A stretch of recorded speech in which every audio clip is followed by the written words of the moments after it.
करतो. आजच्या या संवाद सारथी व्याख्यानमालेला सुरुवात करण्यापूर्वी आमच्या एनजीओ विषयी 2 मिनिटात मी या ठिकाणी इंट्रोडक्शन देतो. नंतर आपण आजच्या या व्याख्यानाला सुरुवात करूया. संकल्प फाउंडेशन गेले 12 वर्ष महाराष्ट्रातल्या विविध भागात ऑफलाईन आणि ऑनलाईन दोन्ही माध्यमातून कार्यरत आहे.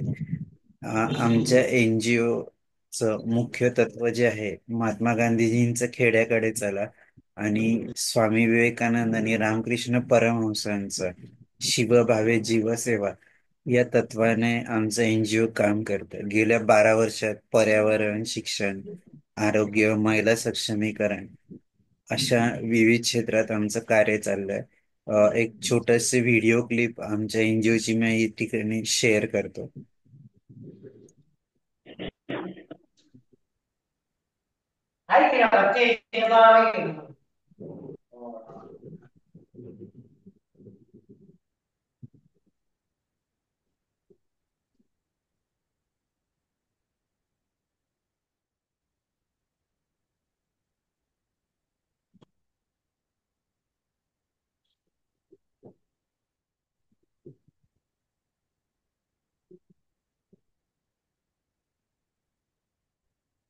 साधना की आंधी में वसुधा का कल्याण न भूले।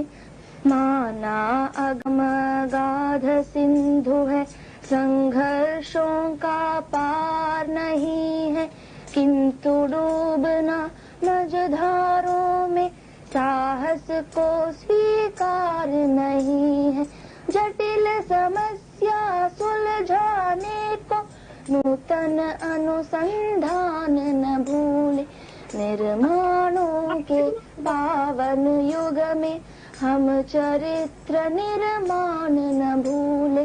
स्वार्थ साधना की आंधी में वसुधा का कल्याण न भूले।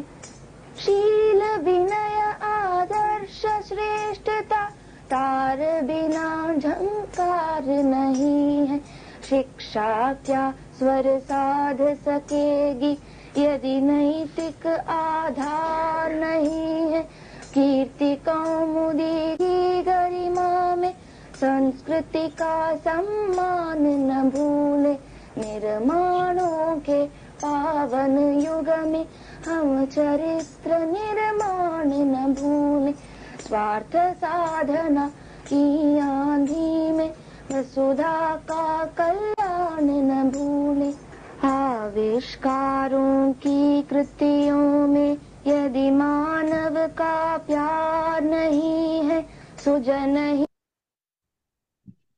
कोरोना काळात जेव्हा आमच्या सर्व फिजिकल ऍक्टिव्हिटी बंद होत्या, तर ऑगस्ट 2020ला मी ऑनलाईन वेबिनार सिरीज सुरू केली, की त्यात अगदी ग्रामीण विकासापासून तर स्पर्धा परीक्षा मार्गदर्शन असेल, यासोबत कृषी प्रक्रिया उद्योग, कृषीच्या वेगवेगळ्या पद्धती शेती करण्याच्या, मग यौगिक शेती असेल, ऑर्गॅनिक फार्मिंग असेल, मिलेट्स फार्मिंग असेल, यासाठी तज्ज्ञ लोकांना की जे प्रत्यक्ष या पद्धतीची शेती करतात अशा शेतकऱ्यांना आम्ही आमंत्रित केलं. यासोबतच त्या काळात खूप लोक स्क्रीनचा वापर करत होते. मोबाईल असेल, टीव्ही असेल किंवा कम्प्युटर असेल, तर त्या सर्वांचं जे स्क्रीनवर वापर वाढला होता त्याच्यावर कंट्रोल कसं करायचं म्हणून आम्ही ऑनलाईन वर्कशॉप घेतलं, की ज्यात पालकांना आणि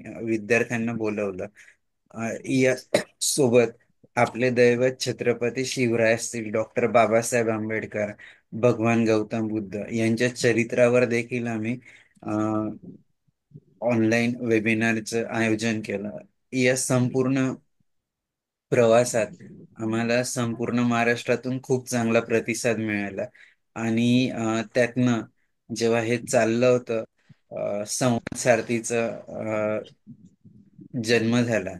आम्ही विचार करत होतो की आपलं जे पण काही संवाद सारथी व्याख्यानमाला सुरू करायची आहे, ती सुरू करण्यापूर्वी आम्ही खूप लोकांशी चर्चा केली, आमच्या एनजीओच्या पदाधिकाऱ्यांनी. आणि चर्चा केल्यानंतर ही एक असा संवाद व्हायला पाहिजे की जो आगळा वेगळा असेल. म्हणून आम्ही निवड केली की जे पण डिफरंटली एबल किंवा अपंग व्यक्ती आहेत त्यांचा जीवन प्रवास जाणून घेण्यासाठी आपण संवाद सारथी व्याख्यानमालेची सुरुवात करूया. आमच्या प्रमुख मार्गदर्शिका भावनाताई विस्पुते यांच्या सहकार्याने या व्याख्यानमालेची सुरुवात 15 ऑगस्ट 2022 ला सुरू केलं. याचा मुख्य उद्देश जे पण डिफरंटली एबल अपंग व्यक्ती असतात त्यांचं जीवनात रोजच खूप संघर्ष असतो. मग संघर्ष करत असताना त्यांच्यातले जे उणीव आहे त्या ओळखून ते त्याच्यावर मात कशी करतात, आपल्या जीवनात बॅलन्सिंग करण्याचा कसा प्रयत्न करतात, त्यासोबत त्यांचं जे काही करिअर असेल त्यात ते स्वतःसोबत इतरांशी कसं जुळवून घेतात, कधी त्यांच्या पुढे तर कधी त्यांच्या सोबत ते आपलं जे काय व्यक्तिमत्व आहे, अस्तित्व आहे हे सिद्ध करत असतात. तर त्यासाठीच संवाद सारथी व्याख्यानमालेचं सुरुवात झाली. आणि मला सांगायला आनंद होईल की आतापर्यंत जेवढे 116 महानुभाव येऊन गेले त्या प्रत्येकाकडून आम्हाला नवीन नवीन गोष्टी ऐकायला मिळाल्या, शिकायला मिळाल्या. आणि त्या आमच्या ह्या संवाद सारथी व्याख्यानमालेच्या माध्यमातून इतर लोकांपर्यंत फेसबुक लाईव्ह असेल, युट्यूब चॅनल असेल, इतरांपर्यंत पोहोचवण्यासाठी त्याची मदत झाली. निश्चितच आमच्या एनजीओला याबद्दल अभिमान वाटतो. मी जास्त वेळ न घेता आपल्या आजच्या वक्त्या तेजस्वी पाटील या मॅडमचा परिचय करून देण्यासाठी डॉक्टर अनिता मॅडमला विनंती करतो. धन्यवाद सर. नमस्कार.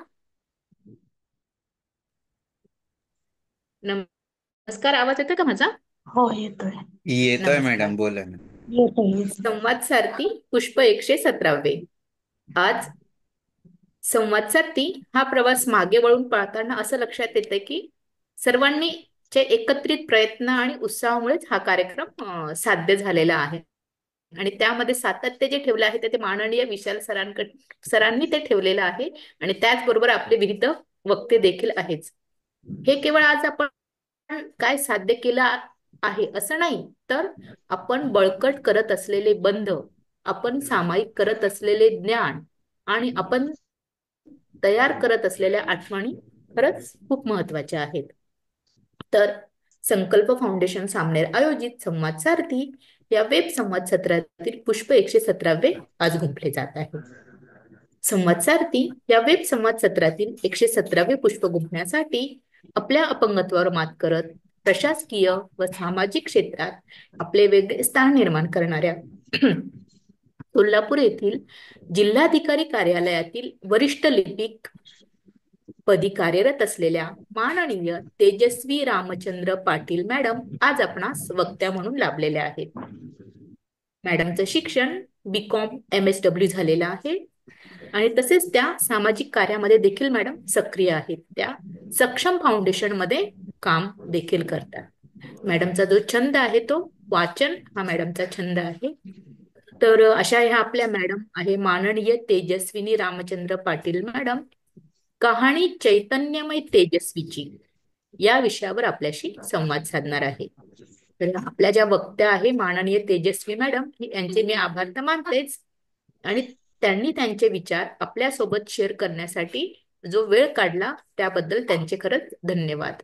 तर त्यांचे सादरीकरण पूर्णपणे म्हणजे माहितीपूर्ण आणि विचार करायला लावेल याची तर खात्री आहेच. तर अधिक वेळ न घेता तर आपण जी पुढील सूत्रे आहे ती माननीय विशाल सरांकडे मी सोपविते. धन्यवाद. धन्यवाद डॉक्टर अनिता मॅडम. मी जास्त वेळ न घेता पुनश्च एकदा सर्व श्रोत्यांचे या ठिकाणी स्वागत करतो संकल्प फाउंडेशन कडून. आणि आजच्या आपल्या वक्त्या तेजस्वी मॅडम यांना विनंती करतो की त्यांनी त्यांचा जीवन प्रवास आमच्या सोबत शेअर करावा. Welcome madam. Thank you sir. Thank you sir. आवाज येतोय का सर? हो मॅडम, क्लिअर आहे आवाज. फक्त व्हिडिओ जरा ऍडजस्ट करा. मॅडम तुम्ही म्यूट झालाय.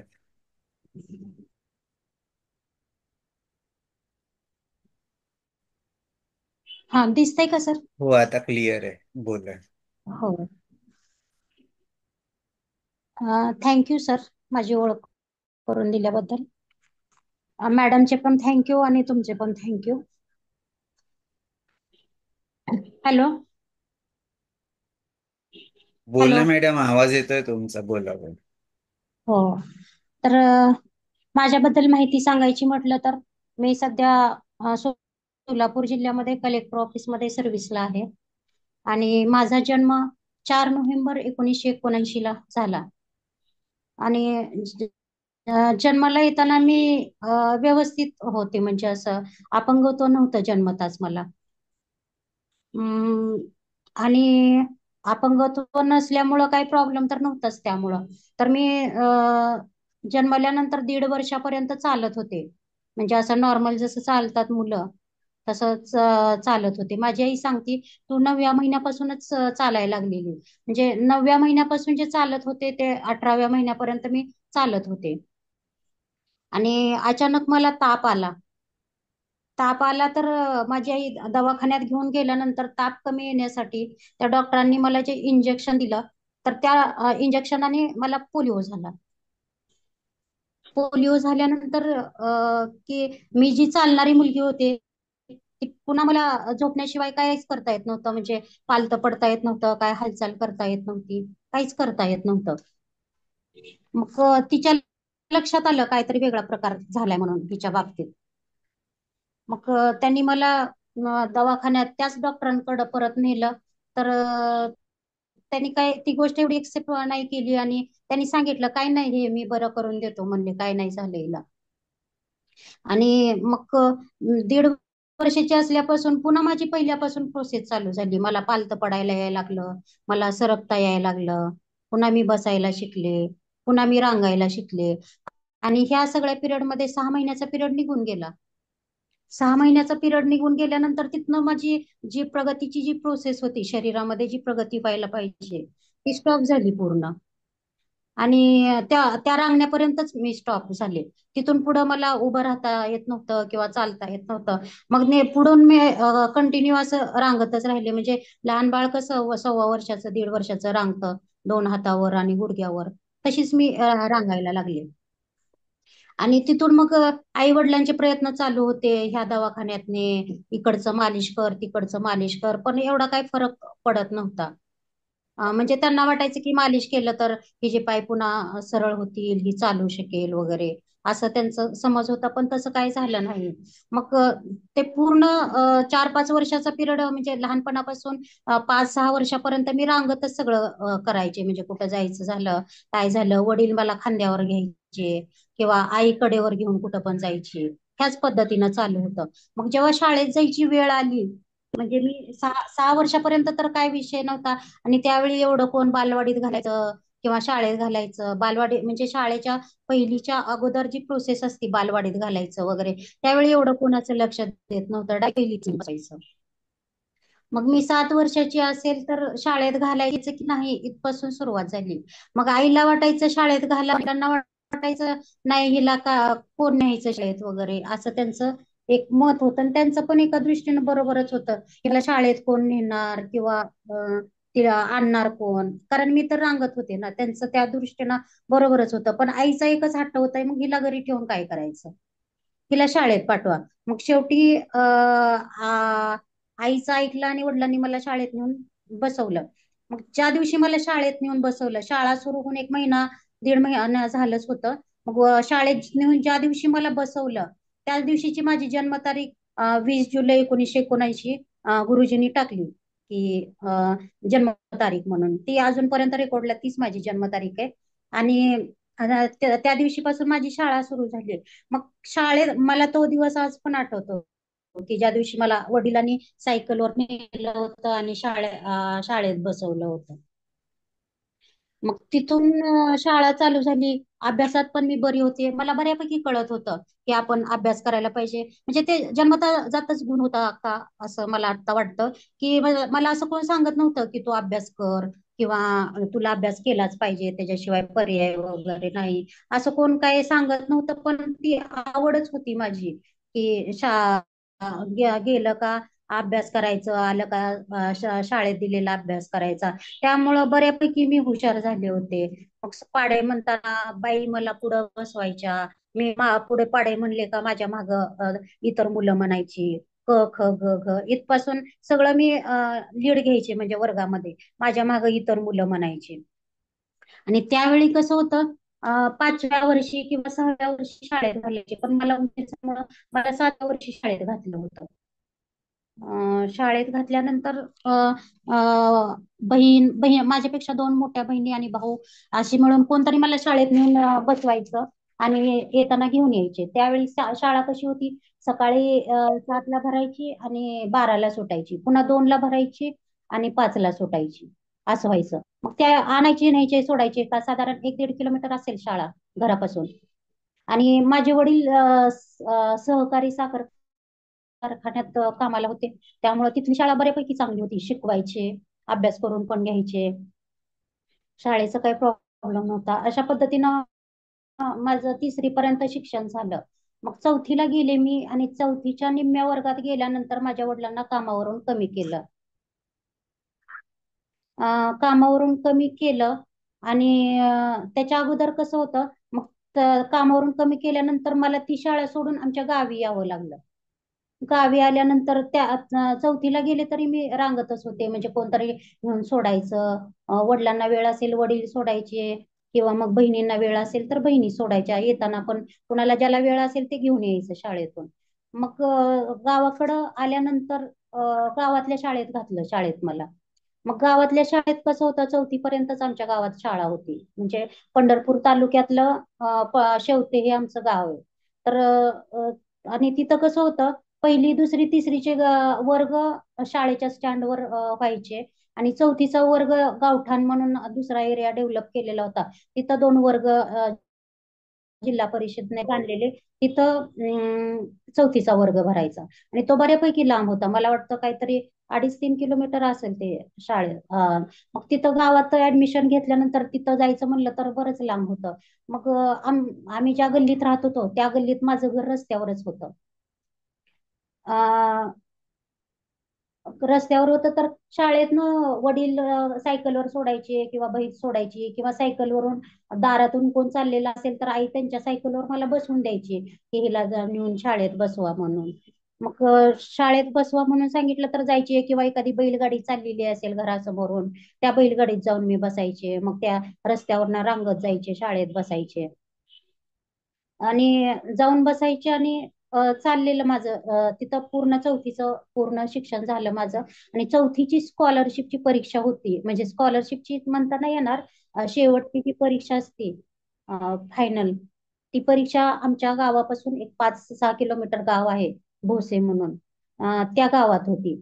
मग तिथं 2 पेपर असायचे रोज. सकाळी 10ला एक पेपर चालू झाला का 2ला सुटायचा, पुन्हा 3ला चालू झाला का 5ला सुटायचा. मग ती 3 दिवसाची परीक्षा माझी बहीण त्यावेळी काहीतरी 8वीला 9वीला असेल, तिनं घेऊन जायची. पेपर सुटला का तिनं मला घेऊन यायची, कारण भाऊ आणि बहीण दोघं पण शेजारच्या गावातल्या शाळेत जात होते. त्यामुळं माझं तिथपर्यंत शिक्षण झालं, गावात शिक्षण झालं पूर्ण. आणि 5वी 6वीला मग मला शेजारच्या गावात जिथं माझी 4थीची वार्षिक परीक्षा झाली तिथं मला जायचं होतं. कारण गावात तर 4थीपर्यंत शाळा होती, 4थी नंतर शाळाच नव्हती. मग तिथं ऍडमिशन घेतल्यानंतर मग मी रांगत असल्यामुळं मला शर्ट आणि चड्डी घालायची, फ्रॉक किंवा स्कर्ट वगैरे असं काही प्रकारच नव्हता. वर पांढरा शर्ट आणि खाली निळी चड्डी असायची. पांढरा, आता मुली कसं वर पांढरा ब्लाऊज आणि खाली हे घालतात, स्कर्ट घालतात. तर तसं मला रांगत असल्यामुळे घालता येत नव्हतं, तर मी शर्ट आणि चड्डीवरच शाळेत जायचे. मग तिथल्या शेजारच्या गावातल्या शाळेत गेल्यानंतर त्यांनी मला सांगितलं की तू अशा गणवेशात का आलेलं इथं चालणार नाही, इथं जो मुली घालतात गणवेश तोच तुला घालावा लागेल. मग मी 5वीला गेल्यानंतर मला पहिल्यांदा पांढरा ब्लाऊज आणि निळा स्कर्ट शिवून घेतला गेला आणि तो पांढरा ब्लाऊज आणि स्कर्ट मी घालून शाळेत चालले. त्याच्या अगोदर काय झालेलं की कुणीतरी आमच्या वडिलांना सांगितलेलं की पुणे जिल्ह्यामध्ये भिगवण म्हणून गाव आहे, तर तिथं असं जडीबुटीचं काहीतरी औषध देतात आणि त्यांनी मुलीच्या तुमच्या पायाच्या नसा पुन्हा चालू होतील. आणि ती चालू शकेल म्हणून. मग तिथं रविवारी जायचं असायचं. मग रविवारी रोज प्रत्येक रविवारी माझे वडील घेऊन चालले तिथं मला. तर त्याने मालिश करायला काहीतरी तेल दिलेलं होतं. तेल दिलेलं होतं आणि असं संध्याकाळी काढा करून प्यायला काहीतरी औषधं दिलेली असायची. मग आई पण मालिश करायची, तेल लावून चोळायची. मग त्याच्यामुळं काय झालं मला, एक हात गुडघ्यावर ठेवून आणि एका हातात काठी घेऊन मला थोडं थोडं चालता येऊ लागलं. तसंच चालता येऊ लागलं तर मी चालायला लागले तसं थोडं थोडं. मग मी तसं चालतच म्हणजे असं वाकूनच चालायचे, वाकूनच शाळेत जात होते. आणि शाळेत चालले होते तर सकाळी मग 10ला आमच्या वडिलांनी, भाऊ पण शाळेत जात होता आणि बहीण पण शाळेत जात होती. मोठ्या बहिणीचं लग्न झालेलं, मी लहानच होते त्यावेळी, काहीतरी पहिलीला वगैरे असेल. त्याच वेळी सगळ्यात मोठ्या बहिणीचं लग्न झालेलं. आणि 2 नंबरची बहीण काहीतरी 8वीला 9वीला 8वीला असेल त्यावेळी. मग त्यावेळी ती मला भावाला एक सायकल घेऊन दिलेली आणि बहिणीला एक दिलेली. आणि ती पण जेंट्स सायकल होती. मग ते मला सायकलवर बसून न्यायची तिच्या बरोबर शाळेमध्ये, बसवायची. आणि पुन्हा मग येताना तिची शाळा माझी शाळा एकदम सुटली का घेऊन यायची शाळेतून मला. मग अशा प्रकारे माझं 5वी झालं आणि मी 6वीला गेले. 6वीला गेले आणि माझ्या 2 नंबरच्या बहिणीचं पण लग्न ठरलं आणि तिचं पण लग्न झालं. लग्न झालं तर मग माझं शाळेला जायचा प्रॉब्लेम झाला. भाऊ न्यायचा शाळेला, पण कसं माझे वडील शेती करायचे, काम तर सुटलं होतं, त्यामुळं आम्हाला शेती होती तर आम्ही गावाकडे येऊन शेतीच करत होतो. मग वडील शेती असल्यामुळं भावाला पण शेतीतलं काम असायचं. मग शेतीतलं काय काम असलं का त्याला नाही शाळेला जाणं व्हायचं. त्यामुळं मग मला प्रॉब्लेम यायचा शाळेला जायला. मग मी स्टँड पर्यंत जायचे आणि तिथं आमच्या घराच्या शेजारी 1-2 मुली राहिल्या होत्या. मग त्यांना सांगून माझं त्या दप्तर घ्यायच्या आणि मी स्टँड पर्यंत चालत जायचे, किंवा घरी कोण असेल तर ते सोडायचे, किंवा रोडवरून कोण चालला असेल तर त्यांच्या बरोबर जायचे. आणि तिथून एसटीने जायची. एसटीला किती मला तिकीट, 50 पैसे तिकीट होतं त्यावेळी. म्हणजे आमच्या गावातून त्या गावात जायला 50 पैसे तिकीट होतं. तर मी असं एसटीने जायचे आणि येताना पण शाळा सुटली का मग एसटीने यायचे. मग असं माझं 7वी पर्यंत शिक्षण झालं. 7वी झाल्यानंतर 7वी म्हणजे 7वीची उन्हाळ्याची सुट्टी होती. उन्हाळ्याची सुट्टी होती तर आमच्या घरी एक पाहुणे आले होते. कोणतर गावातलं वारलेलं त्यांच्या ह्याच्यासाठी म्हणून आलेले ते. आमच्या शेजारच्याच गावचे होते. मग ते जरा बऱ्यापैकी सुशिक्षित होते. मग ते आमच्या माझ्या आईचं नाव उमा आहे. तर त्यांनी विचारलं की उमा, तू ह्या मुलीचं काय करणार आहे म्हणून. तर ते म्हणले काय नाही, तिनं शाळेत जाती येते, पण हिला घरी ठेवून काय करायचं, हिला कुठं तरी शाळेला ठेव, असं त्यांनी माझ्या आईला सल्ला दिला.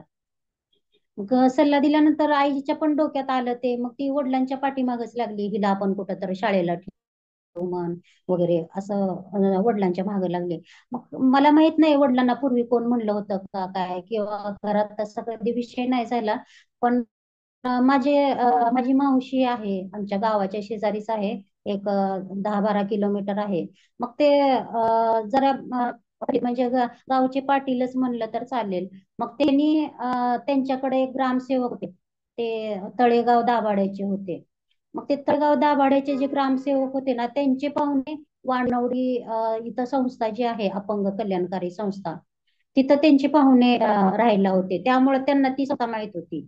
मग त्यांनी वडिलांना, त्यावेळी फोन वगैरे असं काही नव्हतं, कसं सांगितलं मला पण एवढं काय माहित नाही, कारण माझं पण वय लहान होतं, मला पण एवढं काय कळत नव्हतं. मग त्यांनी त्या उन्हाळ्याच्या सुट्टीमध्ये मला वाटतं 1 जूनच्या दरम्यान मी आणि माझे वडील आम्ही तळेगाव दाभाडेला गेलो. तळेगाव दाभाडेला गेल्यानंतर 2 दिवस तिथं त्यांच्या घरी राहिलो. आणि मग त्यांनी त्यांचा मुलगा आमच्या बरोबर पाठवला पुण्याला, वानवडीला. आणि मग त्यांनी ती संस्था वगैरे दाखवली. तिथं ऍडमिशनची प्रोसेस चालूच होती वानवडीला. मग तिथं माझं ऍडमिशन झालं आणि मला अजून पण ती तारीख आठवते. मी 4 जूनला तिथं संस्थेत गेले, वानवडीच्या, आणि माझं तिथे ऍडमिशन झालं. मग ऍडमिशन झाल्यानंतर मला वडिलांनी तिथं सोडलं. ते पण सहजासहजी त्यांनी दिलंच नाही ऍडमिशन. बऱ्याच गोष्टी नेल्या नव्हत्या, होतंय का नाही ते पण माहिती नव्हतं. मग ऍडमिशन तिथं झालं, वडिलांनी मला तिथं सोडलं. आणि पैसे वगैरे नेले नव्हते काय. त्यावेळी पैशाचं बऱ्यापैकी शॉर्टेज, परिस्थिती पण काही एवढी हे नव्हती. मग वडील मला तिथं सोडलं आणि पुन्हा 15 दिवसांनी आली. मग त्यावेळी मला दप्तर घेतलं, डबा घेतला, शाळेच्या ड्रेससाठी कापड घेतलं. मग ते शाळेच्या ड्रेससाठी कापड घेतल्यानंतर तिथं संस्थेत शिवण क्लासचा पण क्लास शिकवायचे. मग ते शिवण क्लास शिकवायचे, तर तिथल्या संस्थेतल्या बाईंनीच मला तो चुडीदार शिवून दिला, पॅन्ट वरचा टॉप वगैरे. मग त्यावेळी मी पहिल्यांदा चुडीदार आणि म्हणजे पॅन्ट आणि चुडीदार पहिल्यांदा घातला. नाहीतर गावाकडे होते तर स्कर्ट आणि ब्लाऊज आणि फ्रॉक असेच कपडे घालायचे. आणि माझं तिथलं शिक्षण चालू झालं. आणि मग तिथं सांगितलं की ह्यांना शाळेत चालत जावं लागेल, तर हिला बूट घ्यावे लागतील किंवा सँडल चप्पल घ्यावे लागेल. पण माझ्या एका पायात बिलकुलच काहीच जीव नाही. मला चप्पल अशी अंगठ्यामध्ये कशी पकडतात ना, ती नाही पकडता येत. मग मला वडिलांनी सँडल घेतले. मग सँडल घेतल्यानंतर मी जन्मापासून कधी चप्पलच वापरली नव्हती. मी 8वीला गेल्यानंतर पहिल्यांदा ते सँडल वापरले. आणि ते काय माझ्या पण एवढं लक्षात आलं नाही आणि वडिलांच्या पण नसेल आलं. ते सँडल इतके फिट्ट होते ना की ते मला छोट्या पायाला बसला पाहिजे म्हणून छोटा घेतलेला आणि ह्या मोठ्या पायाला फिट्ट व्हायचा. तरी तसेच ते सँडल घालून मी शाळेत जायचे. मग सुरुवातीला मी काठीवर गुडघ्यावर हात ठेवूनच शाळेला जायचे. शाळा तर बऱ्यापैकी लांब होती, 2-2.5 किलोमीटर असेल आमच्या संस्थेपासून. मग एक 2-3 महिने गेलं का संस्थेमध्ये डॉक्टरांची तपासणी झाली, म्हणजे जे नवीन ऍडमिशन झालेले आहेत त्यांची. मग माझा पाय असा पूर्ण आकडलेला नव्हता, पण बऱ्यापैकी असा त्रिकोण कसा असतो ना, त्या पद्धतीने आकडलेलाच होता. मग त्यांनी चेक वगैरे केलं तर त्यांनी सांगितलं तुला काही एवढी ऑपरेशनची तर गरज नाही पडणार, पण कॅलिपर घालून पाय सरळ होईल. मग मला विचारलं की ऑपरेशन करून पायाच्या नसा सरळ करायच्या का कॅलिपर घालून तू हे करणार, सहन करणार. मग मी त्याच्या अगोदर संस्थेत ऑपरेशन झालेल्या मुलींना बघत होते. आणि पुन्हा ते कॅलिपरचं पण बऱ्यापैकी नॉलेज आलं होतं त्या 2-2.5 महिन्यामध्ये. त्यामुळं मग ऑपरेशन केलं तर आपल्या जवळ कोण राहणार, एकतर माझं घर ग्रामीण भागात, तिथून कोण येणार, आणि ऑपरेशन केलं तर घरचं जवळचं कोणतरी राहावं लागतंय. हा विचार करून मी सांगितलं. मला वाटतं त्यावेळी ते परांजपेबाई म्हणून कोणतर डॉक्टर होत्या, त्याच्यानंतर नाही आल्या त्या, कधी संस्थेत दिसल्या पण नाहीत. आणि त्यांनी मला तपासलेलं. तर सांगितलं मी की मी कॅलिपर वापरेन म्हणून आणि तसा पाय सरळ करेन म्हणून. पण मग माझं कॅलिपरचं माप घेतलं आणि मला कॅलिपर बनवून दिलं त्यांनी. मग ते पाय थोडासा वाकडा होता, तर ते कॅलिपर घातल्यानंतर एक 5-10 मिनिट नाही काय वाटायचं. पण जसं जसं त्या नसांना माझ्या ताण बसेल ना, तसं तसं खूप पाय दुखायचा. आणि पाय दुखायचं तर सुरुवातीला तर घालायला नकोच वाटायचं कॅलिपर. आणि मग घालायला लागले तर शाळेत पूर्ण दिवस ते कॅलिपर घालून हे व्हायचं, म्हणजे पूर्ण असं पाय बांधल्यासारखा राहायचा. मग ती थोडी थोडी त्वचा अशी काळी निळी पडायला लागलेली. आणि ते वरचा जो मांडीचा जो हे असतो पाईपचा बनवलेलं, ते खूप मांडीत रुतायचं आणि असं रक्त यायचं पूर्ण, म्हणजे पूर्ण साल निघून जायची मांडीची. आणि त्यामुळं मग चालायला नको वाटायचं. खूप सुरुवातीचे 6 महिने तर इतके त्रासात गेले की आणि आम्हाला सक्ती असायची संस्थेतून, आता तुम्हाला कॅलिपर दिलंय ना, तर कॅलिपर घालूनच तुम्ही शाळेत जायचं. मग ते पूर्ण त्वचेचं असं लाल झालेलं असायचं, रक्त आलेलं असायचं. शाळेत गेलं का थोडा वेळ रडायचं, पुन्हा मग वर्गात जाऊन बसायचं, पुन्हा संस्थेतून घरी आलं की रडत बसायचं. ह्या पद्धतीनं एक 5-6 महिने गेले का नको वाटायचं. मग घरी दिवाळीच्या सुट्टीला आल्यानंतर पण वडिलांचं आमच्या धाक जरा जास्तच होता घरी. मला नको वाटायचं तरी ते रस्त्याने मला रात्रीचं कॅलिपर घालून तू प्रॅक्टिस करतो, प्रॅक्टिस नाही केली तर तुला चालता यायचं नाही. म्हणजे त्यांना पण एक बरं वाटायला लागलेलं, रांगणारी मुलगी, गुडघ्यावर हात ठेवून चालणारी मुलगी आज कॅलिपर घेतलं तर सरळ चालतीये. मग अशा पद्धतीनं चालायला लागल्यावर हळूहळू मला कॅलिपरची सवय झाली. आणि मी 8वी पूर्ण कशी तरी पास झाले. म्हणजे मला अभ्यासाची आवड होती, सगळं होतं. मी 8वी बऱ्यापैकी पास झाले. काही काही मुली संस्थेतल्या फेल पण व्हायच्या, ग्रामीण भागातून आलेल्या असायच्या, सिटीमध्ये त्या ऍडजस्ट करू शकायच्या नाहीत. किंवा शिक्षणाचं त्यांना एवढी आवड पण नसेल, ही पण कारणं होती. पण मला वाटायचं की पास होते का नापास होते, एक भीतीच बसलेली मनामध्ये. आणि एकतर पहिल्यापासून कधी आई वडिलांना सोडून गेलं नसल्यामुळं तिथं खूप असं वाटायचं की आपणच एकदम असं वनात पडल्यासारखं राहतोय, असं एक फिलिंग यायची. आणि त्यामुळं ते एक वर्ष जरा रडण्यात त्याच्यातच गेलं. आणि 8वी पास झाले. मग 9वीला आल्यानंतर जरा मी तिथं रुळले होते. कॅलिपरचं पण चांगलं जजमेंट बसलं होतं, शाळेत जात होते, येत होते. आणि पास झाले, 9वीतून 10वीला गेले. 9वीत मी चांगल्या मार्काने पास झाले. मला वाटतं त्यावेळी मला काहीतरी 65% काहीतरी मार्क मिळाले होते.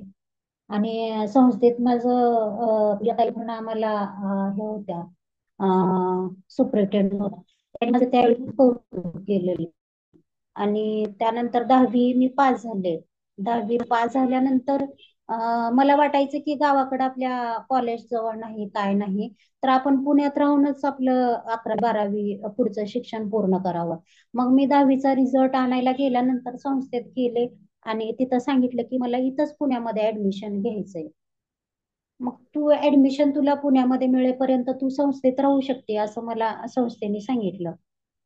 संस्थेने तसं सांगितल्यावर मी संस्थेत राहिले. आणि त्यावेळी ऑनलाईन पद्धतीनं पहिल्यांदाच हे चालू झालेलं, ऍडमिशन चालू झालेले. त्याच्या अगोदर कसं होतं, म्हणजे मी 11वीला यायच्या अगोदर तुम्हाला ज्या कॉलेजमध्ये ऍडमिशन घ्यायचंय ना, त्याच कॉलेजमध्ये जाऊन तुम्ही फॉर्म भरायचा. पण माझ्या वेळी 1996ला काय झालं की तुम्ही एकत्रित एका ठिकाणी अर्ज भरायचा ऑनलाईन पद्धतीनं. आणि तुम्हाला ज्या कॉलेजमध्ये ऍडमिशन पाहिजे त्याचं असं प्रायोरिटीनं नावं द्यायची. मग मी SNDT कॉलेजचं एक नाव दिलेलं आणि कर्वेनगरचं, कारण जिथं हॉस्टेल आहे त्या कॉलेजला, त्या कॉलेजलाच मी निवड केलेली. आणि मग SNDT कॉलेजला माझा कॉलेजला तर नंबर लागला. पण हॉस्टेलच्या ऍडमिशनच्या वेळी त्यांनी मला असा व्यवस्थित रिस्पॉन्स नाही दिला, मला हॉस्टेलला नाही ऍडमिशन मिळालं. मग त्यावेळी माझे वडील घरची परिस्थिती एवढी काही खास नसल्यामुळं वडिलांनी राजगड सहकारी कारखान्यावर काम काम करत होते. ते मग ते तिकडून यायचे आणि मी इकडून संस्थेतून यायचे, संस्थेत मला घ्यायचे आणि कॉलेजवर जायचे. एक दिवस फॉर्म भरायचा, मग पुन्हा 5-6 दिवस गेलं का ते नंबर कुणाकुणाचे लागलेत ते बघायचं. अशा पद्धतीने एक महिनाभर गेलं. पण त्या SNDTच्या ज्या कॉलेजच्या ज्या प्रिन्सिपल होत्या, कॉलेजला तर दिलं ऍडमिशन, पण हॉस्टेलवर मला नाही मिळाले ऍडमिशन. मग त्याबरोबरच संगीता थोरात म्हणून एक मुलगी होती, तर तिचं घर तिथं पुण्यामध्येच होतं. मग तिला हॉस्टेलला नव्हतं पाहिजे ऍडमिशन. मग तिला मिळालं ऍडमिशन, तिचं कॉलेज सुरू झालं. पण मला राहायला जागा नसल्यामुळं आणि संस्थेत त्यावेळी 10वीच्या पुढे ठेवून घेत नव्हते, 11वीला 12वीला. तर मला राहायची सोय होणार नाही म्हणून तिथं हॉस्टेलवर तर नाही मिळाले ऍडमिशन. मग आम्ही कर्वेनगरचं ऑप्शन हे केलं आणि कर्वेनगरला मी आणि माझे वडील गेलो आणि तिथं चौकशी केली. तर ते म्हणले आम्ही हॉस्टेलला देतो ऍडमिशन, कॉलेजला पण देतो. मग तिथं ऍडमिशनची माझी सोय झाल्यामुळं मी कर्वेनगरला ऍडमिशन घेतलं. ते पण महिलांचंच कॉलेज आहे.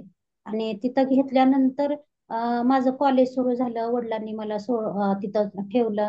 आणि त्या पिरियडमध्ये काय झालं की आम्ही ऍडमिशन घ्यायला जात होतो, तर माझ्या वडिलांचं खिशातून पैसे चोरले गेले, 3000 रुपये. म्हणजे त्यांनी माझ्या ऍडमिशनसाठीच तेवढे पैसे आणलेले, तर ते चोरले गेले पैसे. म्हणजे मग त्या गोष्टीचा माझ्या मनावर इतका परिणाम झाला ना, मी सतत तोच विचार करत राहायचे की माझ्यामुळे त्यांचे पैसे हरवले, त्यांचे पैसे हरवले. हा तर एक भाग झाला म्हणा. पण तिथं कसं होतं, जुन्या काळातलं इंग्रजांच्या काळातलं ते बांधकाम होतं कर्वेनगरचं. म्हणजे अशा मोठ्या मोठ्या दगडी फरशा आणि उंच पायऱ्या. एकच कुठं तर खांब असला तर तिथं पकडायला पण यायचं नाही. आणि खूप अशा उंच उंच पायऱ्या आणि पूर्ण ते दगडी बांधकाम होतं. आणि त्या पिरियड मध्ये इतका पाऊस असायचा, इतका पाऊस असायचा की काय विचारू नका. रात्र रात्र पाऊस पडला ना, तर ते आमच्या रूमच्या समोर एक चौकोनी एरिया होता, तो सकाळी उठलं तर गच्च भरलेला असायचा पावसानं. मग मला दुसऱ्या मुली कसं आणि स्वतःच ताट, स्वतःचा ग्लास, वाटी आपण घेऊन जावं लागायचं तिथं डायनिंग हॉलमध्ये. आणि मग आम्ही जिथं मुली राहायचो ना, अशा रूम होत्या, एका रूम मध्ये 5-6 मुली होत्या तिथं. मग त्या रूमची तोंड एकीकडे असायची आणि डायनिंग हॉल म्हणजे लांब असायचा तो. आणि ते जाणं मला शक्य व्हायचं नाही. आणि गेलं तर त्या डायनिंग हॉलला एक 3 पायऱ्या होत्या. त्या इतक्या उंच पायऱ्या होत्या ना, मला त्या चढताच यायचं नाही. कारण मला अजून पण आता पायरी जर चढायचं म्हणलं ना, मला साईडला काहीतरी पकडायला असायला पाहिजे, किंवा मला हात तरी कुणीतरी द्यायला पाहिजे. आणि हात पण दिला तर असं नाही की बाबा नुसता हात पकडलाय आणि मी चढले, असं नाही. माझं पूर्ण बॅलन्स त्या हातावर पडतो आणि मग मला ती पायरी चढता येते. मग ते मला खूपच अवघड होऊन बसलं होतं. मला असं जेवायला जायचं म्हणलं का असं काळीच धड करायची, बाबा आता मी कोणाला पकडून चढणार पायऱ्या, असं व्हायचं मला. मग ते दिपाळीपर्यंत काढलं. दिपाळीला घरी आले. मग दिपाळीला घरी आल्यानंतर ही सगळी परिस्थिती सांगितली. पण असं नाही वाटलं की आपण सोडून यावं, घेतलंय तर करायचं तिथं, या पद्धतीनंच चाललेलं. पण गेले मी तिथून आणि पुन्हा मग ते सारखं डोक्यातच चालू, कॉलेजला जाताना पण अडचण यायची, पुन्हा जेवायला जाताना पण. आणि ह्या सगळ्या विचार करून करून करून जेवायला जास्त करून मी टाळायचीच. जर मला कोणी रूम मध्ये ताट आणून दिलं तर जेवायचे, नाहीतर मी सोडूनच द्यायचे. मग आपल्याला जाताच येत नाही तर काय करायचं ना. मग रोज उठून कुणाला आपण विचारणार ना की मला पायरी चढता येत नाही, कसं मी चढू. आणि तिथं एवढ्या काय अशा अपंग मुली नव्हत्या, मी एक होते आणि अजून एक होती. पण ती बऱ्यापैकी पायऱ्या चढायची, तिला काय असं पकडाव वगैरे नाही लागायचं, ती जायची. मग ती जर कधी, तिचं कॉलेज वेगळं असायचं, माझं वेगळं असायचं. ती काहीतरी मला वाटतं फर्स्ट इयरला वगैरे असेल आणि मी 11वीला होते, तर तिचं आणि माझं असं ऍडजस्ट व्हायचं नाही. कारण ती समजून घ्यायची हिला पायऱ्या चढायला प्रॉब्लेम येतोय, तर ती मला तेवढी अपंग असून पण हात द्यायची, पण दुसऱ्या मुली नाही द्यायच्या. मग त्या ह्याच्यामध्ये मी डिप्रेशन मध्ये गेले. हळूहळू डिप्रेशन म्हणजे जेवण सोडलं. आणि डिप्रेशन मध्ये गेल्यानंतर मला मी आजारी पडले हे बघून, तिथे एक छोटासा दवाखाना होता, एक 5-6 बेड असतील तिथं, आणि एक नर्स असायची. मग तिथं मला त्याने ऍडमिट केलं आणि माझ्या वडिलांना पत्र लिहिलं की तुमची मुलगी अशी अशी आजारी आहे आणि ती दवाखान्यात ऍडमिट आहे, या म्हणून. मग माझे वडील त्यावेळी गावाकडे आलेले, आमची काहीतरी ऊसाची वगैरे तोडणी चालू होती. आले म्हणे, मग मी सांगितलं मला इथं राहायचंच नाही म्हणून. मग पण वडिलांना माहिती होतं की तिथं तिची सोय होणार नाही. मी सांगितलं वडिलांना की मी एक 8-10 दिवस राहीन म्हणलं आणि पुन्हा येईन म्हणून. मग वडील मला आले, गावी घेऊन आले. आणि गावाकडं आल्यानंतर माझी पुन्हा जायचीच इच्छा होईना. असं करून 1 महिना गेला, 2 महिना गेला. मग घरी कसं होतं की कॅलिपर घातलं तर खाली बसता यायचं नाही. आणि खाली बसलं तर घरातलं काही काम करायचं. आता आई शेताकडे गेली, वडील गेले, तर घरात मी एकटीच राहायचे. एकटीच राहायचे तर मग घरातली कामं पण मला करावी लागायची. दिवसभर बसून तरी कसं राहणार ना आपण. भांडे घासायचं म्हणा, झाडून काढायचं. तर मला त्या कॅलिपरमुळे बिलकुलच काय करता यायचं नाही. आणि संस्थेत होते किंवा वस्तीत राहत होते, तर तिथं एवढं काय असं काम करायची हे पडत नव्हती, गरज पडत नव्हती. त्यामुळं मी कॅलिपर सोडून दिलं. आणि मला संस्थेतून निघताना मला कॅलिपर काढल्यानंतर चालता येत नाही म्हणून 2 कुबड्या दिलेल्या.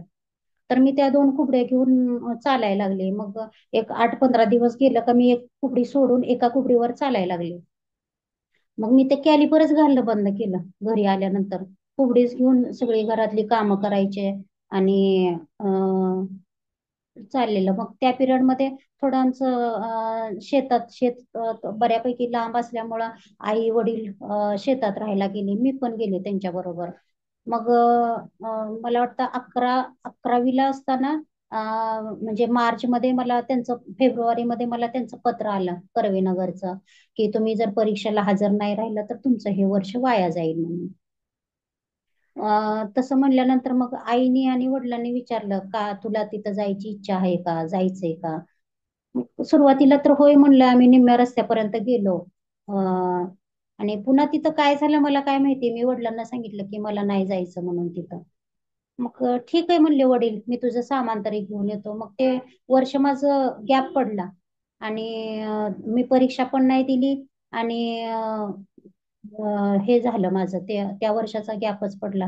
मग उन्हाळ्याची सुट्टी चालू झाली. आणि आता कॉलेज वगैरे जून महिन्याचं चालू होणार, तर कुठं शाळेला ठेवायचं, काय ठेवायचं, काहीच माहित नव्हतं. कॉलेज सगळीकडचे ऍडमिशन जून मध्ये चालूच होतात. मग कुठंच काहीच हालचाल दिसत नव्हती. मग माझी मोठी बहीण आहे, ती माझ्याबद्दल त्यावेळी पण खूप अशी कॉशियस असायची. म्हणजे माझी बहीण काय करते, काय नाही, कितवीला शिकते, कशी अभ्यास करते. म्हणजे ती माझ्या बाबतीत अशी खूप काळजीपूर्वक अशी राहायची.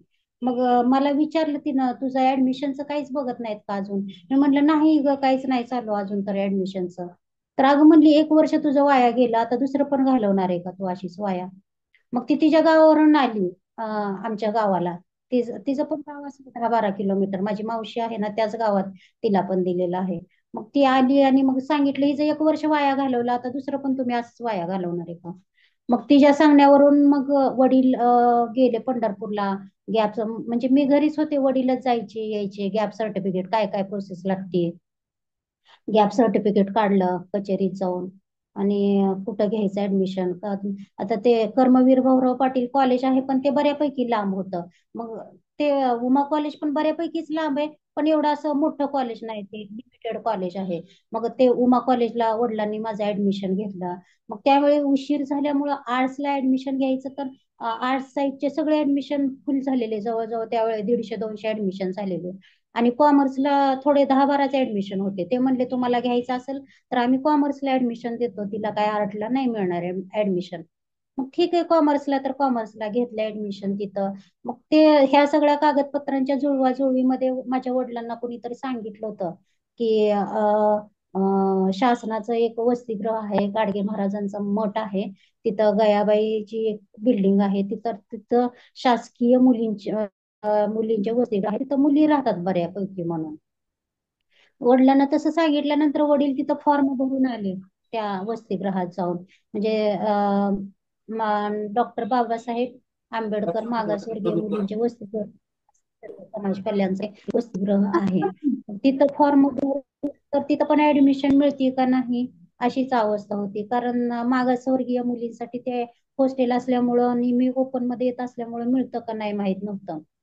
मग त्याच्यामध्ये एक 8-15 दिवस गेले, काय त्यांचं तर पत्र आलं नाही. मग माझ्या आईने सांगितलं, तुम्ही जावा, काहीतरी प्रयत्न करा. मग आमच्या गावाच्या शेजारी म्हणजे माझी जिथं 7वी पर्यंत शाळा झाली, तिथले जे यशवंतभाऊ पाटील होते, ते जिल्हा परिषदचे अध्यक्ष होते.